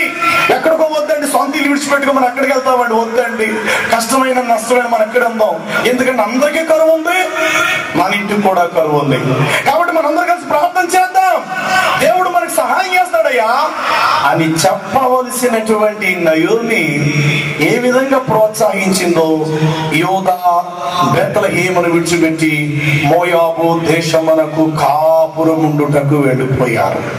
ఎవరి మోయాబీలు అనంటే వారు శరీరేచ్ఛలను బట్టి పుట్టినటువంటి వారు. ఈ ప్రపంచంలో మానవ జాతి 4 రకాలుగా పుడుతున్నారట. దేవుని గ్రంథం అనబడిన బైబిల్ మాత్రమే చెప్తుంది ఈ విషయం. ప్రపంచంలో ఏ మనుషులైనా కావచ్చు గాక 4 రకాలుగా పుడుతున్నారు. ఒకటి దేవుని మూలముగా పుట్టినవారు. ఎవరు దేవుని మూలముగా పుట్టినవారు అనంటే అబ్రహాము కుమారుడైన ఇస్సాకు దేవుని మూలముగా పుట్టిన పుట్టెను. బాప్తిస్మం ఇచ్చు యోహాను దేవుని మూలముగా పుట్టెను. ప్రభువైన యేసుక్రీస్తు వారు దేవుని మూలముగా ఈ లోకానికి పుట్టినవాడుగా ఆయన పుట్టాను. వీరు దేవుని మూలంగా పుట్టినవారు. రెండవది దేవుని మూలంగా పుట్టినవారు, అలాగే రక్త మాంసముల వలన పుట్టినవారు. రక్త మాంసముల వలన, అలాగే రక్త మాంసాలు మన అందరికీ ఉన్నాయి. దేవుని మూలంగా పుట్టిన వారికి రక్త మాంసాలు ఉన్నాయి. మరి బైబిల్ ఎందుకు ఈ విధంగా చెప్తుంది అని ప్రశ్నిస్తే, 4 రకాల్లో మొట్టమొదటిది దేవుని మూలంగా పుట్టినవారు, రెండవది రక్త మాంసం వల్ల పుట్టినవారు, మూడవది శరీరేచ్ఛలను పుట్టినవారు, నాలుగవది మనుష్యేచ్ఛలను బట్టి పుట్టినవారట. 4 రకాలైనటువంటి మనుషులు ఉన్నారని యోహాను సువార్త 1వ అధ్యాయంలో రాయబడింది. దేవుని మూలముగా పుట్టిన వారు దేవుని బీజం వారిలో నిలిచి ఉండదు కనుక వారు పాపం చేయరు. రెండోది రక్త మాంసము రక్త మాంసం వల్ల పుట్టినవారు, మూడవది శరీరేచ్ఛలను బట్టి పుట్టినవారు, నాలుగవది మనుష్యేచ్ఛలను బట్టి పుట్టినవారు. ఎవరి రక్త మాంసం మూలంగా పుట్టినవారు అనగా, ఒక గుణవంతురాలైన భార్య, గుణవంతుడైనటువంటి భర్త, వారి యొక్క దాంపత్య జీవితంలో అంతకు ముందు ఈమె ఏ పురుషుని ఎరగనిదై, ఈ పురుషుడు ఏ స్త్రీని కూడలేనటువంటి వాడై ఉండి వారి సంసార జీవితం పవిత్రంగా ముందు కొనసాగించినప్పుడు వారికి పుట్టిన పిల్లలు రక్త మాంసం పుట్టినవారు. మూడోది శరీరేచ్ఛను బట్టి పుట్టినవారు. మోయాబీలు శరీరేచ్ఛను బట్టి పుట్టినవారు. అక్కగారు అన్నది చెల్లితో, ఏమే చెల్లి చెల్లి చెల్లి, ఈ దేశములో మనతో పోవుటకు ఏ పురుషుడు మనకి లేడు. పురుషుడు అనబడిన తండ్రే మనకి ఇక్కడ ఉన్నాడు.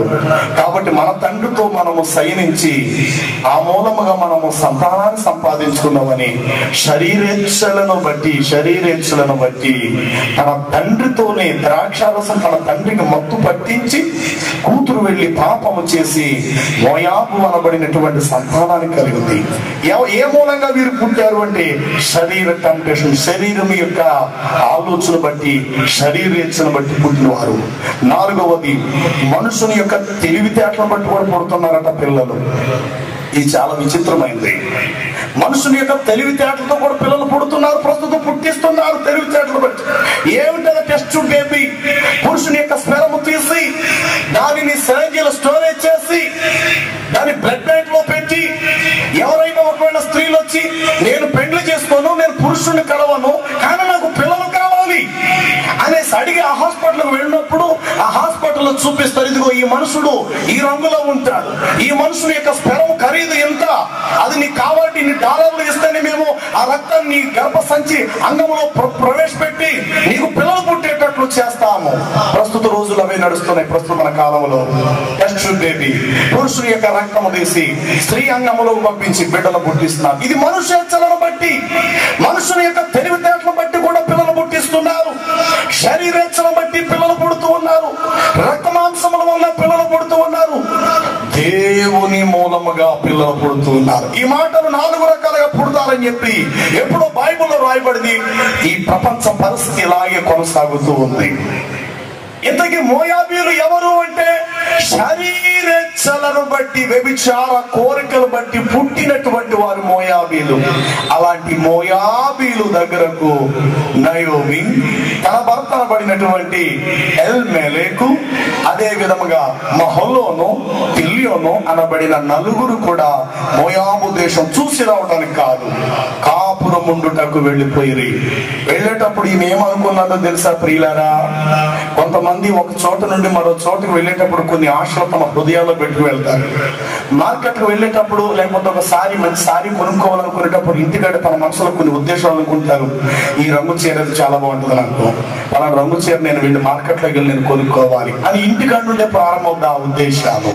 అలాగే ఏదైనా ఒక వస్తువు కొనుక్కోవాలనుకునేటప్పుడు ఆ వస్తువుని తమ మనసులో ముందుగానే తలంచుకునే వారు వెళ్తుంటారు. అలాగే మోయాబు దేశం ఆవిడ వెళ్ళేటప్పుడు ఆమె ఏమనుకుని వెళ్తుందో తెలుసా? ప్రకటన గ్రంథము 18వ అధ్యాయము 7వ వచనము. ప్రకటన గ్రంథము 18వ అధ్యాయము 7వ వచనములో చూస్తే అక్కడ ఇలాగూ రాయబడినది, అది నేను రాణిగా కూర్చుండుదానను, నేను విధవరాలను కాను, దుఃఖమును చూడను అని తన మనసులో అనుకునేను గనుక అది తను తాను ఎంతగా గొప్ప చేసుకొనెనో, అంత సుఖభోగములు అనుభవించెనో అంతగా దానికి వేదనయు దుఃఖమును దానికి కలుగ చేయుడి. ఇది బాబిలోను దేశమును గురించి చెప్పబడిన ప్రవచనం. ఇది బాబిలోను దేశము యొక్క పతనాల గురించి, రాబోయే భవిష్యత్ కాలంలో సౌదీ అరేబియా గురించి చెప్పబడిన మాట. ఇది అలంకరణ రూపముగా ఈ మాట చెప్పాడు. వాస్తవానికి నయోమి అనబడిన స్త్రీ కూడా ఇదే ఉద్దేశంతో వెళ్ళింది. ఏంటో తెలుసా? నేను రాణిగా కూర్చుంటాను, నేను విధవరాలను ఎప్పటికీ పుత్రశ్లోకం నేను చూడను, బిడ్డలు కోల్పోను, నేను సుఖంగా బ్రతుకుతాను, దర్జాగా జీవిస్తాను. ఇక్కడైతే కరువు ఉందేమో గాని అక్కడ కరువు లేదు. అక్కడ రోజంతా పని చేస్తారట, 400 రూపాయలు కూలి డబ్బులట. ఇక్కడ రోజంతా కష్టపడితేనట 30 రూపాయలే జీతం. అక్కడ 400 రూపాయల జీతం. ఇక్కడ తులం బంగారం వచ్చి ఇంత ఖరీదు ఉంది, అక్కడ తులం బంగారం వచ్చి చాలా తక్కువ ధరట. కాబట్టి నేను అక్కడికి వెళ్ళిపోతా, రాణిగా నేను కూర్చుంటా, నేను దుఃఖము చూడను, విధవరాలని ఎప్పటికీ కాదు, సుఖాశక్తురాలని నిర్భయముగా నివసించుతూ నేను చక్కగా జీవిస్తాను అని తన మనసులో అనుకున్నదట. అనుకుంటూనే తన భర్తతో తన బిడ్డలతో మోయాబు దేశానికి వెళ్ళిపోయినది. నేటి దినాలు చాలా మంది నయోమి యొక్క స్వభావం గల వారు చాలా మంది ఉన్నారు. కొందరు వచ్చి అయ్యారు మా కోసం ప్రార్థన చేయండి. అమ్మా దేనికోసం ప్రార్థన? ఏం లేదండి, కొయ్యి వెళ్ళిపోదాం అనుకుంటున్నానండి, మొక్కత్ర వెళ్ళాలనుకుంటున్నానండి, మస్కట్ వెళ్ళాలనుకుంటున్నానండి, నా స్నేహితులలో ఒక ఆమె అక్కడ పనిచేస్తుందండి, ఒక మంచి అల్పు సీటు గారి ఇంట్లో పనిచేస్తుందండి, ఆమె నాకు అక్కడి నుంచి వీసా పంపిస్తుందండి, నేను ఇక్కడ పాస్పోర్ట్ అవన్నీ కూడా చేంజ్ చేసుకున్నానండి, మీరు నా కోసం ప్రార్థన చేసి ఇంకో 4 రోజులు వీసా వచ్చేస్తుందండి, నేను కొయ్యికి వెళ్ళిపోతానండి. అదేంటమ్మా కొయ్యికి వెళ్ళిపోతానంటో, వయసు వచ్చిన కూతుర్లు 2 ఉన్నారు, ఒక కొడుకు ఉన్నాడు, నీ భర్త. అబ్బాయి ఏముందండి, 4 సంవత్సరాలే కదా, 4 సంవత్సరాలు తిరిగి వచ్చేస్తుంది. 4 సంవత్సరాలే కదా, ఈ 4 సంవత్సరాలు అక్కడికి వెళ్తాను, వచ్చిన తర్వాత అండి ఇల్లు కట్టేద్దాం అనుకుంటున్నానండి, ఈ తాటెగ్గిలు తీసేసండి పెద్ద బంగ్లా కట్టేద్దాం అనుకుంటున్నానండి. నా స్నేహితురాలకి ఎంత సంపాదించిందో తెలుసండి, అది వెళ్ళేటప్పుడు ఒంటరిగా ఒట్టిగా వెళ్ళిందండి. ఈ రోజు పిల్లలకు ఎంత బంగారం పంపిస్తుందో, ఎంత డబ్బు పంపిస్తుందో, వెనకాతల స్థలం కూడా కొనేసింది, మొత్తం బిల్డింగ్ కట్టేసేసిందండి. నా కోసం మీరు ప్రార్థన చేయరా? ఎంతమంది ఇలాంటి మాటలు పలికే దౌర్భాగ్యులు ఎంతమంది లేరు ఈ సమాజంలో. వాక్యం చెప్తుంది, నేడైనను రేపైనను ఒక పట్టణమునకు పోయి 1 సంవత్సరం ఉండి వ్యాపారం చేసి లాభాన్ని సంపాదించుకుని వద్దామని అనుకున్న వారులారా, రేపు ఏమి సంభవించునో మీకు ఏం తెలియను. నీ జీవం ఏ పాటిది, నీ బ్రతుకే పాటిది. మీరింతలో కనబడంతలో మాయమైతే ఆవిర్వించువా. నాకు తెలిసినటువంటి ఎన్నో కుటుంబాలు ఉన్నాయి ఈ రాత్రి చెప్పడానికి. ఒక ఆమె వయసు వచ్చినటువంటి కూతుర్ని భర్తను విడిచిపెట్టి కోయిట్ వెళ్ళింది. ఇంచుమించు ఒక 5 సంవత్సరాలు బాండ్ రాయించుకున్నట్టుంది, అక్కడ మొత్తం మీరు రాయించుకున్నారులో ఉంది. ఒక 3 సంవత్సరాలు అయింది. వయసు వచ్చిన కూతురు ఆ భర్త భార్య లేని కారణాన్ని బట్టి శరీర కోరికల కొరకు ఒక స్త్రీకి అలవాటు పడ్డాడు. అలవాటు పడినటువంటి ఆమెను డైరెక్టర్ తెచ్చి ఇంట్లో పెట్టేసుకున్నాడు. భార్య అక్కడి నుంచి డబ్బు పంపిస్తుంది. ఈ డబ్బు శుభ్రంగా ఈమె ఖర్చు పెడతాడు. ఇంట్లో వయసు వచ్చిన కూతురు ఉంది. ఈ కూతురు ఈ తండ్రిని చూసి ఆవిడని చూసి ఉండలేక ఆ ఇంటి పక్కకి ఈ ఇంటి పక్కకి ఆ ఇంట్లోకి వెళ్ళిపోవడం, ఈ ఇంట్లోకి పడుకోవడం, ఇలాంటి పనులు చేస్తుంది ఈ కూతురు. ఎలాగ అలవాటు పడిందో ఒక పురుషుడికి అలవాటు పడింది తన కూతురు కూడా. ఇక వాడేం చేశాడు, ఆమెను వాడుకోవటం మొదలెడతాడు. పెళ్లి కాల ఆమెను వాడుకోవటం మొదలు పెట్టిన పెళ్లి పెడాకులు ఏమీ లేవు. మొత్తం మీద ఒక బిడ్డను కనేసింది. తర్వాత రెండోసారి గర్భవతిగా ఉన్నది. మరి ఏం పరిస్థితి ఆ కుటుంబానికి సంభవించిందో కిరసనాలు పోసేసుకుని అంటించేసుకున్నామే. కడుపు ఎదుగుతుంది. 8వ నెల 9వ నెల కావాలి. కడుపులో శిశువు ఉంటుండగానే భర్త మీద, అంటే తనను ఉంచుకునేటువంటి ఆ వ్యక్తి మీద కోపము పడి మొత్తం మీద కాల్చుకొని చనిపోయింది. ఆ కుటుంబం నాకు బాగా తెలుసు. ఆ తర్వాత ఆ తల్లి తండ్రి 2 కన్నీళ్ళుగా చెయ్య, ఇలా నా బిడ్డను కోల్పోయాం, కేవలం మీ చేతులారా మీరు చేస్తున్న పాపం. ఎంతమంది ఇలాంటి కార్యాలు చేసి కుటుంబాలు నాశనం చేసుకునేవారు ఎంతమంది లేరు. ఇక్కడ ఏ మనుషుడైనా పరాయి పురుషుడు అని వంక తన భార్య వంక అలాగ దీక్షగా చూస్తే అంటాడు కదా, ఏంటి ఆడు నీ వంక అలా చూస్తున్నాడు, డైలీ నిన్నాడో నీ వంక అలా చూస్తున్నాడు, ఆడికి నీకు సంబంధం చెప్పవా అని భార్య అంత నీళ్ళు. అది భర్త రేపన్న రోజు ఒకవేళ కోయిటకు వెళ్ళాలి తన భార్య అనుకుంటే ఆ మనుషుడు తీసుకెళ్లి బాంబే లాడ్జిలో వేరే వాడి చేతిలో పెట్టి వచ్చేస్తాడంటే ఆ లాడ్జిలో ఆవిడ ఎన్ని రోజులు ఉంటుంది, ఏజెంట్ల మధ్య ఉండాలి. ఆ తర్వాత ఆమె సౌదీ లేకపోతే మస్కట్ కోయిట వెళ్తాది. ఆవతల వారి సేట్ల దగ్గర ఆవిడ చేసే పూజ ఈవిడైనా చూసి వస్తున్నాడా? ఆ విధముగా ఎంతో మంది అక్రమము జీవితాలు గడించేటువంటి వారు చాలా మంది ఉన్నారు ఈ సమాజంలో.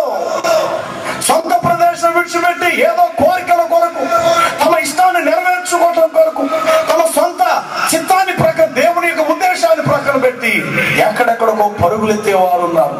వాక్యం చెప్తుంది, యెహోవాను విడిచిపెట్టి వేరొకరిని అనుసరించు వారికి శ్రమలు విస్తరించును. యూదా బెత్లెహేములో ఉన్నప్పుడు ఆమెకు ప్రార్థనా జీవితం ఉంది. యూదా బెత్లెహేములో ఉన్నప్పుడు తన పిల్లలు సండే స్కూల్ కి వెళ్ళేవారు. యూదా బెత్లెహేములో ఉన్నప్పుడు తన భర్త చక్కగా సంఘములో ఒక పెద్దగా ఉంటూ పరిచర్య చేస్తూ అన్ని విధాలుగా దైవ కార్యక్రమములు ఉండే కుటుంబం అది. ఎప్పుడైతే యోధా బెత్లెహేము విడిచిపెట్టి మోయాబు దేశం వెళ్ళారో, మోయాబు దేశంలో దేవాలయం లేదు, మోయాబు దేశంలో వాక్యం లేదు, మోయాబు దేశంలో ఒక చర్చ్ లేదు, ఒక ఆరాధన లేదు, సండే స్కూల్ లేదు, పదాజ్ఞలు కలిగిన నిబంధనలు లేవు. బహు విగ్రహారాధనతో దేవతల బొమ్మలతో నిండిపోయిన ప్రదేశం మోయాబు దేశం. మోయాబు దేశం వెళ్ళి మోయాబీల పద్ధతులు నేర్చుకున్నారట వీళ్ళు. మోయాబీలు అలవాట్లు నేర్చుకున్నారట. మోయాబీలు కట్టడలు నేర్చుకున్నారు. మోయాబీలకు దేవతల యొక్క పండుగలను ఆచరించడం మొదలు పెట్టింది ఈ కుటుంబం. మోయాబు దేశములో అడుగు పెట్టింది, భర్తను కోల్పోయింది. కొన్ని దినాలైన తర్వాత ఈలోగా కొడుకులు చేతికి అందొచ్చారు, చక్కగా పని చేస్తున్నారు. దినాలు గడుస్తున్నాయి. ఇటు కొడుకు, పెద్ద కొడుకు, ఇటు చిన్న కొడుకు చక్కగా పని చేసి తీసుకొస్తున్న డబ్బులు ఇంటికాడ. మరి ఈవిడ ఏ బిజినెస్ చేస్తుందో మొత్తం మీద ఈవిడ కూడా రోజుకి అలా అభివృద్ధి అవుతుంది. దినాలు గడుస్తున్నాయి. ఒక ఉన్నతమైన స్థానానికి వచ్చేస్తుంది.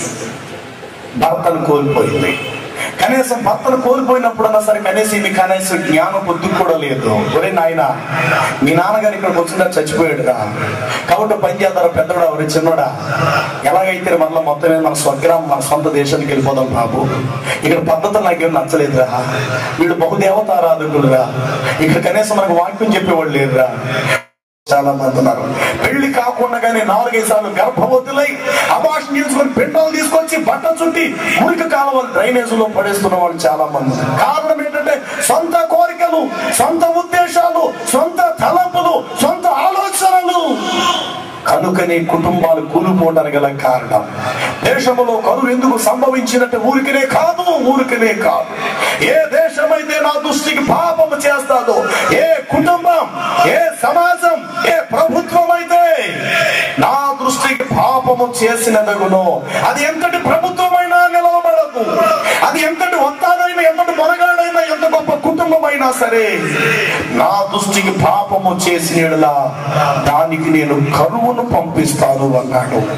ఈ రాత్రి కాల సమయంలో ఒక్కసారి నువ్వు ఆలోచన చేయి. నీ బిడ్డలను ఏ పెంపకంలో పెంచుతున్నావు? ఒకవేళ నీ భర్త లేకపోవచ్చు, నీ మానాన్ని కాపాడుకొని పవిత్రంగా జీవించడం నేర్చుకో. ఒకవేళ నీ భార్య లేదు, పవిత్రంగా జీవించడం నేర్చుకో. విచ్చలవిడి జీవితాలతో జీవిస్తే కనుక నువ్వు మరణించిన తర్వాత నిత్య నరకం అనేటువంటిది ఖచ్చితంగా నీ కొరకు సిద్ధంగా ఉంది. ఈ రాత్రి దేవుని యొక్క వాక్యం అదే చెప్తుంది. న్యాయాధిపతులు ఏలుతున్న దినములలో దేశములో కరువు వచ్చింది. ఎందుకు కరువు వచ్చినది అని ప్రశ్నిస్తే దేశములో ఉన్న చెడుతనమును బట్టట. యోబు గ్రంథము 20 అధ్యాయము 28వ వచనములో చూస్తే వాక్యములు ఇలా రాయబడినది, వారింటికి వచ్చిన అంచనా కనబడకపోవను, దేవుని కోప దినమందు వారి ఆస్తి నాశనమైపోతారు. భక్తిహీనుల యొక్క కడుపుకు లేమి కలుగును, భక్తిహీనుల దీపం ఆరిపోవును, యథార్థవంతుల గుడారము వర్ధిల్లును అని వ్రాయబడినది. 4 దీపాలు వెళ్ళి మోయాబు దేశం వెళ్ళేటప్పుడు అనుకుంది, నా కొడుకుకి ఏ లోటు ఉండదు, నా భర్త పెద్ద కారు కొనేస్తాడు అక్కడ, నేను కూడా చక్కగా మిడ్డీ డ్రెస్సులు వేసుకుంటాను, రాణిగానే కూర్చుంటాను, ఒక చిన్న హ్యాండ్ బ్యాగ్ తగిలించుకొని చిన్న గొడుగు వేసుకొని నేను ఎత్తుమడాలు జోడులు వేసుకుని టగటగటమని నడుచుకుంటూ వెళ్తాను, నాకే లోటు ఉండదు. ఇక్కడైతే నేను కరువు అనుభవిస్తాను, కానీ మోయాబు దేశం చాలా బాగుంటుందట, అక్కడ బంగారం పచ్చగా ఉంటుందట. ఎన్ని ఆశలు కలిగాని వెళ్ళినదో 3 దీపాలను ఆర్పేసుకుంది. 3 దీపాలు ఆర్పేసుకొని రిక్తురాలుగా తిరిగి యోధా బెత్లెహేమునకు వచ్చింది. దేవుని బిడ్డలారా, దేవుని యొక్క వాక్యం చెప్తున్నది, నీవు రాణిగా కూర్చున్నానని నీవు అనుకుంటున్నావేమో, సుఖాశక్తురాలే ఉందానని అనుకుంటున్నావేమో, ఒక్క దినములుగా నీవు వైధవ్యము, విధవరాలు, ఈ 2 కూడా నీవు కలిగి ఉంటావు. జాగ్రత్త. కనుక నీ జీవితాన్ని దేవుడికి అర్పించుకుని దేవుని మార్గంలో నడవటం నీకు ధన్యం. ఒక కుటుంబం యేసుక్రీస్తు ప్రభువు వారిని తెలుసుకొని ప్రారంభ రోజుల్లో భర్త మంచి చదువు చదివేటువంటి వ్యక్తి, ఏ ఉద్యోగం లేదు భర్తకి. ఆ కారణాన్ని బట్టి భార్య భర్తలు పెండ్లైనటువంటి తొలి దినాల్లో మంచి చదువు చదివాడు. ఆయన మందిరానికి వచ్చి ప్రార్థన చేసిన, అయ్యా మా ఆయన కోసం బాగా ప్రార్థించండి, ఆయన చదువు మంచిదే, కాకపోతే ఏ ఉద్యోగం లేదు. అలాగా బుధవారం ప్రార్థన, శుక్రవారం ప్రార్థన, శుక్రవారం, ఆదివారం ప్రార్థన, ఆదివారం ప్రార్థన, ఆల్రెడీ ప్రేయర్స్, ప్రత్యేకమైన ఉపవాస కూటలు అన్నింటిలో పాలు పంపులు పొందేవారు. సంఘం ప్రార్థించేది, దైవజనుడు ప్రార్థించేవారు, వారు ప్రార్థన చేసుకున్నారు. దినాలు గడవగా ఒక 5,000 రూపాయలు గవర్నమెంట్ ఉద్యోగానికి కుదిరారు. 5,000 రూపాయలు, 5,000 రూపాయల ప్రమోషన్ ద్వారా ఇంచుమించు ఒక 10,000 రూపాయలు జీతగాడిగా మార్చబడ్డాడు. బుధవారం ప్రార్థన పోయింది, శుక్రవారం ప్రార్థన పోయింది, ఆదివారం ప్రార్థన పోయి ఎప్పుడో బల్లారాధన ఇచ్చేటువంటి ఫస్ట్ ఆదివారం మాత్రమే వస్తున్నారు. ఈ దైవజనుడు అన్నాడు, ఏమ్మా ఏంటమ్మా మీరంటే, ఏముందండి బోల్డ్ పనులు కదండి, లంకం ఇల్లు కదండి, ఎక్కడ కుదురుద్దండి, బోల్డ్ బిజీ అండి, ఆయన అస్సాలిగా లేదండి. అరే ఏ ఉద్యోగం లేనప్పుడు బుధవారం ప్రార్థన, ఏ ఉద్యోగం లేనప్పుడు కన్నీళ్లు కాచుకొని బైబుల్ చెప్పుకోండి, ప్రభా ప్రభా ప్రభా ఏడవట. కాస్తవాన్ని ఆశీర్వదించే కొలది గర్వించినటువంటి వారి తమకు కలిమి విస్తరించే కొలది వారు నేడలు అధిక పాపము చేస్తూ వచ్చిరి అన్నట్లుగానే వారు గర్వించారు. ఇక ఫస్ట్ ఆదివారం కూడా కోల్పోయారు. ఫస్ట్ ఆదివారం కూడా కోల్పోయి ఎప్పుడో ప్రత్యేకమైనటువంటి కోటాల్లోనో, లేకపోతే క్రిస్మస్ ప్రత్యేకమైనటువంటి డిసెంబర్ టైంలోనో ఎప్పుడో కూడుకల్లో పాలు పంపులు పొందేవారు. ఆ తర్వాత వారు అచ్చట నుండి వేరే ప్రదేశానికి ట్రాన్స్ఫర్ అయిపోయారు ప్రమోషన్ మీద. అలాగే వెళ్ళడంతో ఇంచుమించు అక్కడికి వెళ్తారు ఒక 20,000 రూపాయల జీతగాడు అయిపోయారు. ప్రారంభంలో వచ్చారు, ఉద్యోగం లేదు, ఉద్యోగం చేయడు, పిల్లలు లేరు అని చెప్తే వేరే ప్రదేశానికి వెళ్ళిన తర్వాత మొత్తం మీద 2 బిడ్డలను ఒకేసారి కన్నది. కవల పిల్లలు పుట్టారు. అల్లారు ముద్దుగా పెంచుకుంటున్నారు. దినాలు గడుస్తున్నాయి. కాన్వెంట్ చదువుతున్నారు. భర్త ఇలా వెళ్ళి ఉద్యోగానికి ఒక సంతకం పెడితే చాలు, ఒక 20,000 వేస్తున్నాడు. ఇంటి నిండా డబ్బు, ఈమె ఒంటి నిండా బంగారం, ప్రార్థనా జీవితం కోల్పోయారు. ఇక కొంతమంది స్త్రీలు ఈమెను వెంబడిస్తూ స్త్రీల క్లబ్బు లాంటిది పెట్టి ఈవిడ బయటికి వెళ్ళి ఎన్నో రకాలైనటువంటి లోక సంబంధమైనటువంటి వాటిలో ఉపన్యాసం చేస్తుంటే అనేకులు ఈమెకు సాధనాలు కప్పటారు. ప్రార్థనా జీవితం కోల్పోయారు. ఇటు భర్త ఏమో ఒక దొంగ సంతకం పెడితే 30,000 సంపాదిస్తాడు, నెలకు జీతం సంపాదిస్తూ ఉన్నాడు. ఇటు మేమేమో లోక సంబంధమైన వాటికి అలవాటు పడిపోయింది. ఇక ఆ ఇంట్లో ప్రార్థన లేదు, వాక్యం లేదు, కనీసం ఆ ఇంట్లో బైబుల్ గ్రంథం కూడా లేదు. పనిచేసే 10 మనిషికి ఇచ్చేసారు బైబిల్ని, నువ్వు తీసుకెళ్ళి చదువుకో అమ్మా అని. ఎంత విచారకరం. 2 చిన్న పిల్లలు, వాడిని చక్కగా డ్రైవర్ వచ్చి కాన్వెంట్ తీసుకెళ్తుంటాడు రోజు. ఒకరోజు ఉదయం కార్ డ్రైవర్ వచ్చాడు. రావడంతో ఏమంటుంది, లక్ష్మి ఇగో డ్రైవర్ వస్తాడు, పిల్లలు క్యారేజ్ పెట్టి బాక్సుల్లో భోజనం పెట్టి పంపించేసేసే. ఈ పని మనిషి గబగబా వచ్చి క్యారేజ్ లో బాక్స్ అన్నం కూరి పెరుగు వేయటానికి పక్కగా ఆ యొక్క స్థలానికి వెళ్ళేసరికి పెరుగు మీద మూత తీసేస్తుంది. కరెంట్ పోయింది, చేయగలుగుతుంది. ఇది పెరిగే కదా, నిజంగా పెరిగే కదా అంటే పెరుగు మొత్తం మీద వేసింది, బాక్సులో పెట్టింది. డ్రైవర్ తీసుకెళ్ళి పెట్టాడు. ఈలోగా భర్త కూడా టైం అయిపోయింది, చక్కగా 10 గంటలకు కడుపున టిఫిన్ చేసి తాను వెళ్ళిపోయాడు. ఇక ఇంట్లో ఈమె శుభ్రంగా పనులన్నీ చేసుకొని ఇంచుమించు 11:30-12 లోపల పనులన్నీ ముగించుకొని డైనింగ్ టేబుల్ దగ్గరికి వచ్చి ఈమె భోజనం చేసి పెరుగు వేసుకుంటుంది. పెరుగు వేసుకుంటున్న సమయంలో పెరుగు నొరగలు గక్కి నీలంగా చిగురుగా మొత్తం మీద ఉన్నాయి. ఏమే లక్ష్మి, ఏంటి పెరిగేటి ఇలా ఉన్నది? పెరిగేనా ఇది?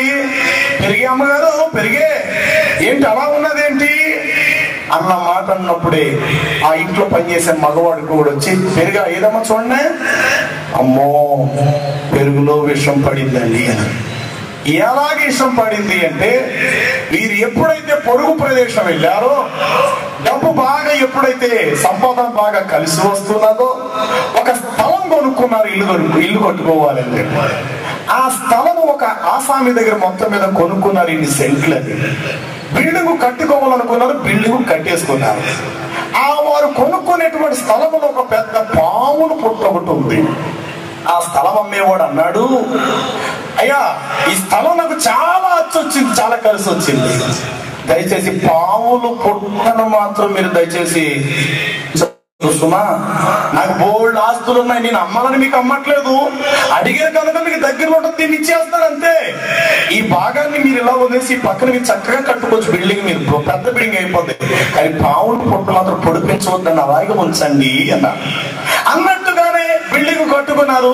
ఆ పావుల్లో పుట్టలోంచి తరచుగా పెద్ద పావు, తల్లి పావు అలా వచ్చేది, ఎవరికి ఏ కీడు చేసేది కాదు, మెల్లగా వెళ్ళిపోయింది. అప్పుడప్పుడు దాని కడుపును పుట్టిన పిల్లలు 2 పావులు అలాగే వచ్చాయి, బొమ్మలోంచి అలాగే వెళ్ళిపోయి వాడు వాటంక అలాగే చూసేవారు. వాడు అనుకున్నట్టు నిజంగా ఈ స్థలం కొనుక్కున్నదంటే అంత కోటీశ్వరులు అయిపోయాం మనం, నిజంగా ఈ స్థలం అమ్మి నిజమని బలి చెప్పేళ్ళ మరి, ఈ స్థలం వచ్చొస్తుంది అన్నాడు. అన్నట్టుగానే మనం గొప్పవాళ్ళు అయిపోయాం. కాబట్టి బాబాయ్ పాములు మనం చంపకూడదు బాబాయ్ అని అంటూనే ఉన్నారు. అవి తరచుగా ఇళ్లలోకి తరచుగా వెళ్ళటం, రావటం అన్ని చూస్తూనే ఉన్నారు. మరొక దినాన ఆ పాము ఎలాగైతే ఇంట్లోకి వచ్చిందో, ఆ పెరుగులో మొత్తం మీద విషం కక్కేసేసి, విషము కక్కినటువంటి ఆ పెరుగును మొత్తం మీద పిల్లలకి వేసేసేసింది. ఈ పిల్లల స్కూల్కి వెళ్ళిపోయారు. మధ్యాహ్నం టైంలో డైనింగ్ టేబుల్ చక్కగా మేము భోజనం చేస్తుంది. పెరిగేసుకుంటున్న సమయంలో నొరగలు నీళ్ళగా పొడవలు వచ్చేస్తున్నది. పనివాడు చూసి, అమ్మగారు ఇందులో పాము విషం కక్కి ఉంటుంది, పొద్దున్న నేను చూసాను, పెద్ద పాము కాస్తం ఇలాగ వంటగది నుంచి వచ్చింది, నేను అప్పుడు అలాగే వెళ్తున్నాను అమ్మగారు అనేసి అన్నప్పుడు మొత్తం మీద వెంటనే ఈమె స్కూల్కి ఫోన్ చేయడం వరకు ఫోన్ చేయబోతుంది. ఈలోగా అక్కడ బెల్ల కొట్టేశారు స్కూల్ దగ్గర. పిల్లలు ఎవరి క్యారేజ్ లో వాళ్ళు చేసేసుకున్నారు. పిల్లలు కూరతో భోజనం చేశారు, పెరుగుతో భోజనం చేసేసరికి పెద్ద పిల్లడు అంటున్నాడు, తమ్ముడు ఇవాళ పెరుగేదో వెరైటీగా ఉంది. చిన్న పిల్లలు, మరి వారు 2nd క్లాస్ చదువుతున్నారు, ఇటు మరి 3rd క్లాస్. కానీ మొత్తం మీద ఆ పిల్లలు అనుకున్నారు, ఇవాళ మమ్మీ ఏదో మనకి పెరుగు నీలంగా ఉంది, ఏదో చక్కగా కలిపినట్టు ఉందని అనుకుని మొత్తం మీద కడుపు నిండా తినేశారు. తినేసిన తక్షణమే నోటంట నొరగలు రావటం. పక్కన ఉన్నటువంటి పిల్లల దృశ్యాన్ని చూసి, మేడం మేడం, టీచర్ టీచర్, అదిగో వాళ్ళిద్దరు కూడా నొరగలు వచ్చేస్తున్నాయి అనేసి మిగతా పిల్లలు చెప్పేసరికి వారు గబగబా వచ్చేసరికి పిల్లలు నోటంట స్వంగలేక నొరగలు కార్చుకుంటారు.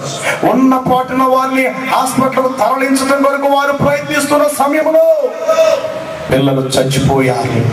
వెంటనే భార్య స్కూల్ కంటే ముందుగానే తన భర్తకు ఫోన్ చేసింది, ఏమండి ఏమండి నా కాళ్ళు ఆడుకోలేదు, పిల్లలు పెరిగేసాను, ఆ పెరుగులో పాము విషం ఎక్కేసిందంటే మా పనివాడు చెప్తున్నాడు, టైం చూస్తే 12 అయిపోయింది, పిల్లలు ఫోన్ చేసేద్దాం, నాకేదో భయం వేసేది, మీరు అర్జెంటుగా వెళ్ళండి ఆ స్కూల్ దగ్గరికి అన్నది. వెంటనే ఆఫీసులో ఉన్నవాడి కారులో వెళ్తే ఎక్కడ ఆలస్యం అవుతుందో, రోడ్డు మీద ఎక్కడ ట్రాఫిక్ జామ్ అవుతే వెళ్ళటానికి కుదరదు కనుక స్కూటర్ లాంటిది తీసుకొని సందుల నుంచి వెళ్ళిపోవచ్చు అని ఒక స్కూటర్ తీసుకున్నాడు. అటు ఆఫీసు నుండి పిల్లలు చదివే కాన్వెంట్ నుంచి 8-9 కిలోమీటర్ల దూరం చాలా వేగంగా వచ్చేస్తున్నాడు, వేగంగా వచ్చేస్తూ ఉన్నాడు. ఆ స్కూల్కి ఇంకా అలా టర్నింగ్ తిరిగితే స్కూల్ దగ్గరికి వెళ్ళొచ్చు. ఈలోగా ఒక బొగ్గులు లారీ వచ్చేసి గుద్దేసింది భర్తని. స్పాట్ లో బుర్రమించి వెళ్ళిపోయి మెదడు రోడ్డు మీద చల్లా చెదిరిపోయి రక్తపు మడుగులో పడి చచ్చిపోయాడు. లోపల పిల్లలు చూస్తే పిల్లలు చచ్చిపోయారు. ఇక ఈమె కంగారు పడి ఇంటికి ఫోన్ వెళ్ళిపోయింది, అమ్మ మీ పిల్లలు ఏమేసి పెట్టారు కానీ పిల్లలు నోటంటే నొరగలు వస్తున్నాయి. ఇక అక్కడి నుంచి ఆమె ఒక ఆటో కట్టుకుని గబగబా వచ్చి చూసరికి ఇక్కడ భర్త కోల్పోయింది, అక్కడ చూస్తే లోపల ఇద్దరు పిల్లలు కూడా కోల్పోయారు. దేవుని బిడ్డలారా, ఈ రాత్రి దేవుని వాక్యం చెప్తుంది. యెషయా గ్రంథం 40వ అధ్యాయం. ఈ అధ్యాయం దయచేసి అందరూ చదవండి. ఈ వచనంతో నేను ముగిస్తున్నాను. యెషయా గ్రంథము 47వ అధ్యాయము 7వ వచనము. యెషయా గ్రంథము 47వ అధ్యాయము 7వ వచనము. నేను సర్వదా దొరసానై యుందును అని నీవు అనుకొని వీటిని ఆలోచించుకొనకపోతివి, వాటి ఫలమేమవునో నీవు నీ మనసునకు తెచ్చుకొనకపోతివి. కాబట్టి సుఖాసక్తురాలనై నిర్భయముగా నివసించుచు నేను ఉన్నాను, నేను తప్ప మరి ఎవరును లేరని అని నీవు అనుకున్నట్లు నేను వెధవరాలనై కూర్చుంటను, పుత్రశ్లోకమైనను నేను చూడనని నీ మనసులో అనుకొనుచున్నదానా. ఈ మాటలు ఒక్కసారి నీ వినుము. ఒక్క దినములోగా ఒక్క నిమిషములోనే పుత్రశ్లోకమును వైధవ్యమును ఈ రెండును నీకు సంభవించును. ఒకే గడియలో నీవు నీ భర్తను కోల్పోతావు, అదే గడియలో నీ బిడ్డలు కూడా కోల్పోతావు. జాడ దేవుని వాక్యం అదే చెబుతుంది. నిర్భయముగా నేను నివసించుచు నేను దొరసానినై కూర్చుంటాను. జీవితంలో నేను వెధవరాలను కాను. నా జీవిత కాలంలో నా బిడ్డలు కోల్పోను, పుత్రశ్లోకము నేను చూడను, వైధవ్యము వెధవరాలను కాను, పుత్రశ్లోకము నేను చూడను అని నీవు అనుకొనుచున్నదానా.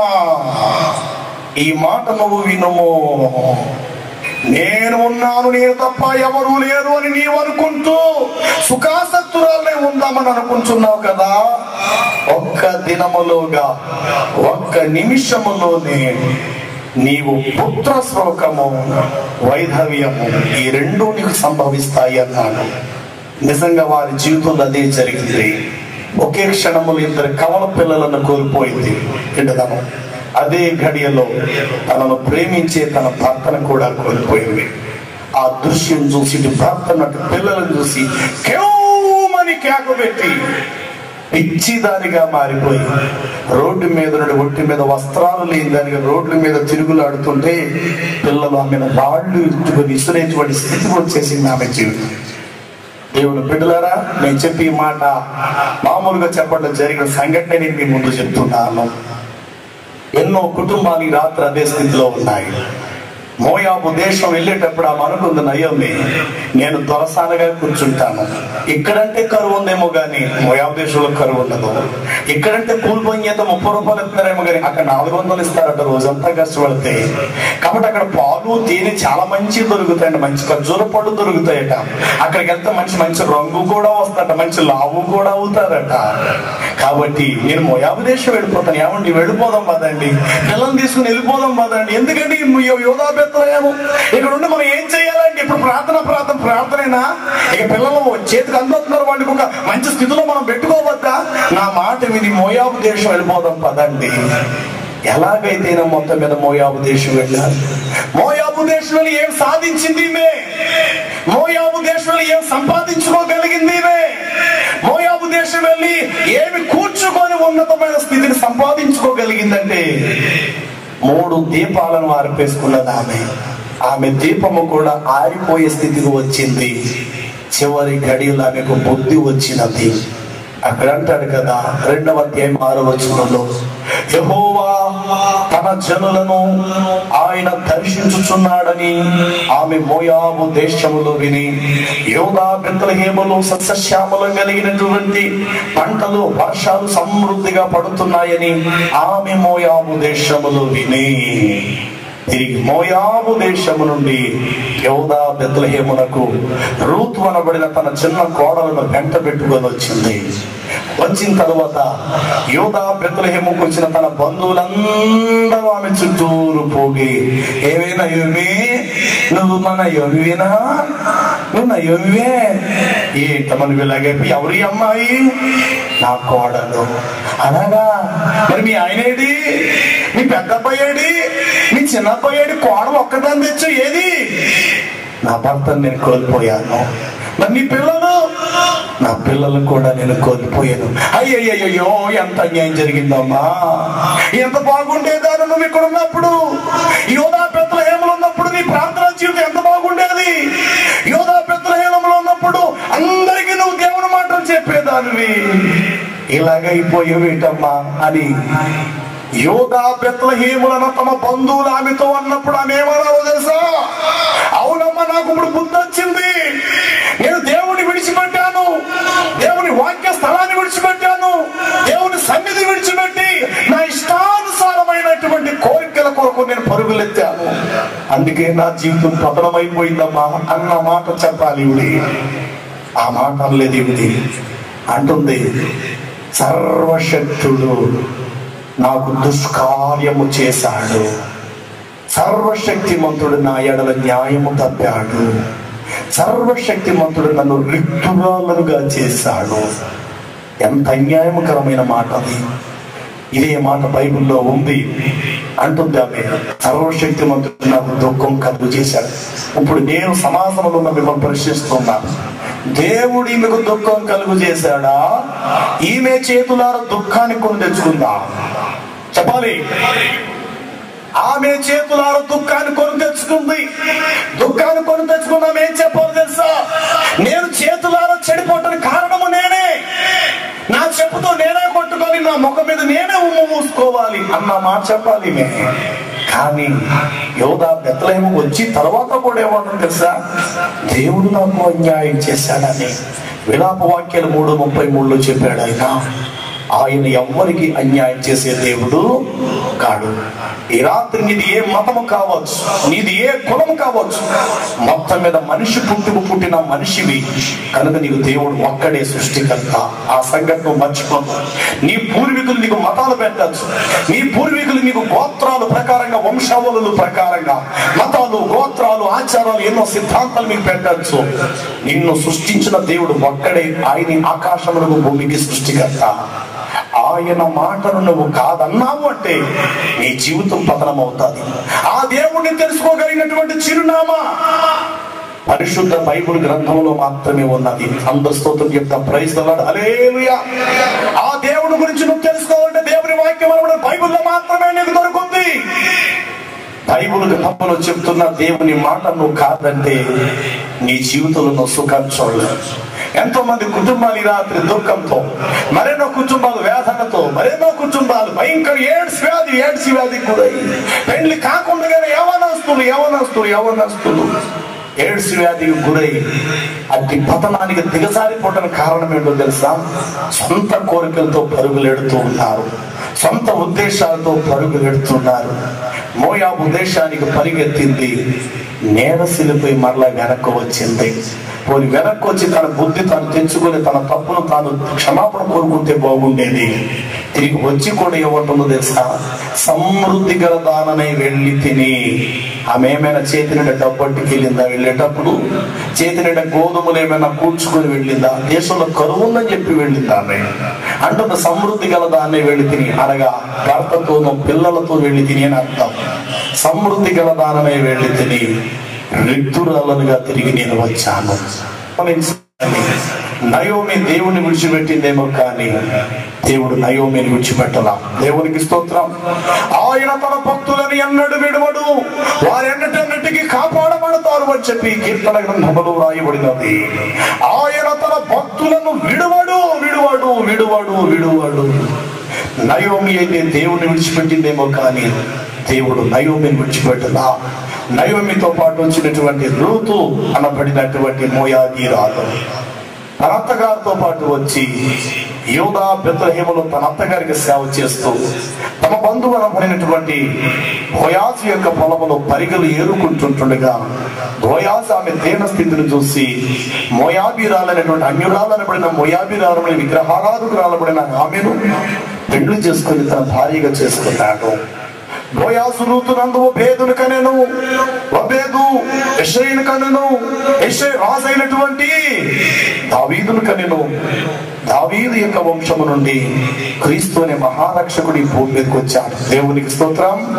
మోయాబీరాలైనటువంటి రూతును దేవుని యొక్క బిడ్డల యొక్క వంశములు ఆయన చేర్చుకున్నాడు. ఈ రాత్రి కాల సమయంలో నయోమి వంటి స్వభావాన్ని పక్కన పెట్టి రూతు వంటి లోబడేటువంటి స్వభావాన్ని నువ్వు కలిగి ఉంటే కనుక ఈ రాత్రి దేవుడు నీ కుటుంబాన్ని దీవిస్తాడు. నీ గర్భ ఫలాన్ని దేవుడు ఆశీర్వదిస్తాడు. నీ కుటుంబాన్ని దేవుడు వెలిగిస్తాడు. ఆశల కొలది నువ్వు పరుగులెత్తద్దు. దేవుని సన్నిధానానికి నువ్వు దూరం అవ్వద్దు. దేవుని వాక్యాన్ని పెడార్థం చేసుకోవద్దు. శ్రమలు వచ్చేసినాయి అని చెప్పేసేసి శ్రమలు తొలగించుకోవడం ఏ మాంత్రికుల దగ్గరకు వెళ్ళి ఏ తావిజులో రక్షరేఖలు కట్టించేసుకుంటే నా కుటుంబం బాగుంటుందని చెప్పి పనికి మాలిన పనులు చేసి దేవుని ఉగ్రతకు మీరు గురైపోవద్దు. శ్రమలు వచ్చినా సహించండి. బాధలు, ఇబ్బందులు, అవమానాలు ఎదురైనా మోకాళ్ళేసి దేవుని సన్నిధిలో కన్నీళ్లు గార్చి ప్రభువుని అడగండి. ప్రభు సహాయం చేత మీరు స్థిరపరచబడండి. ప్రభు వైపు మీరు చూడండి.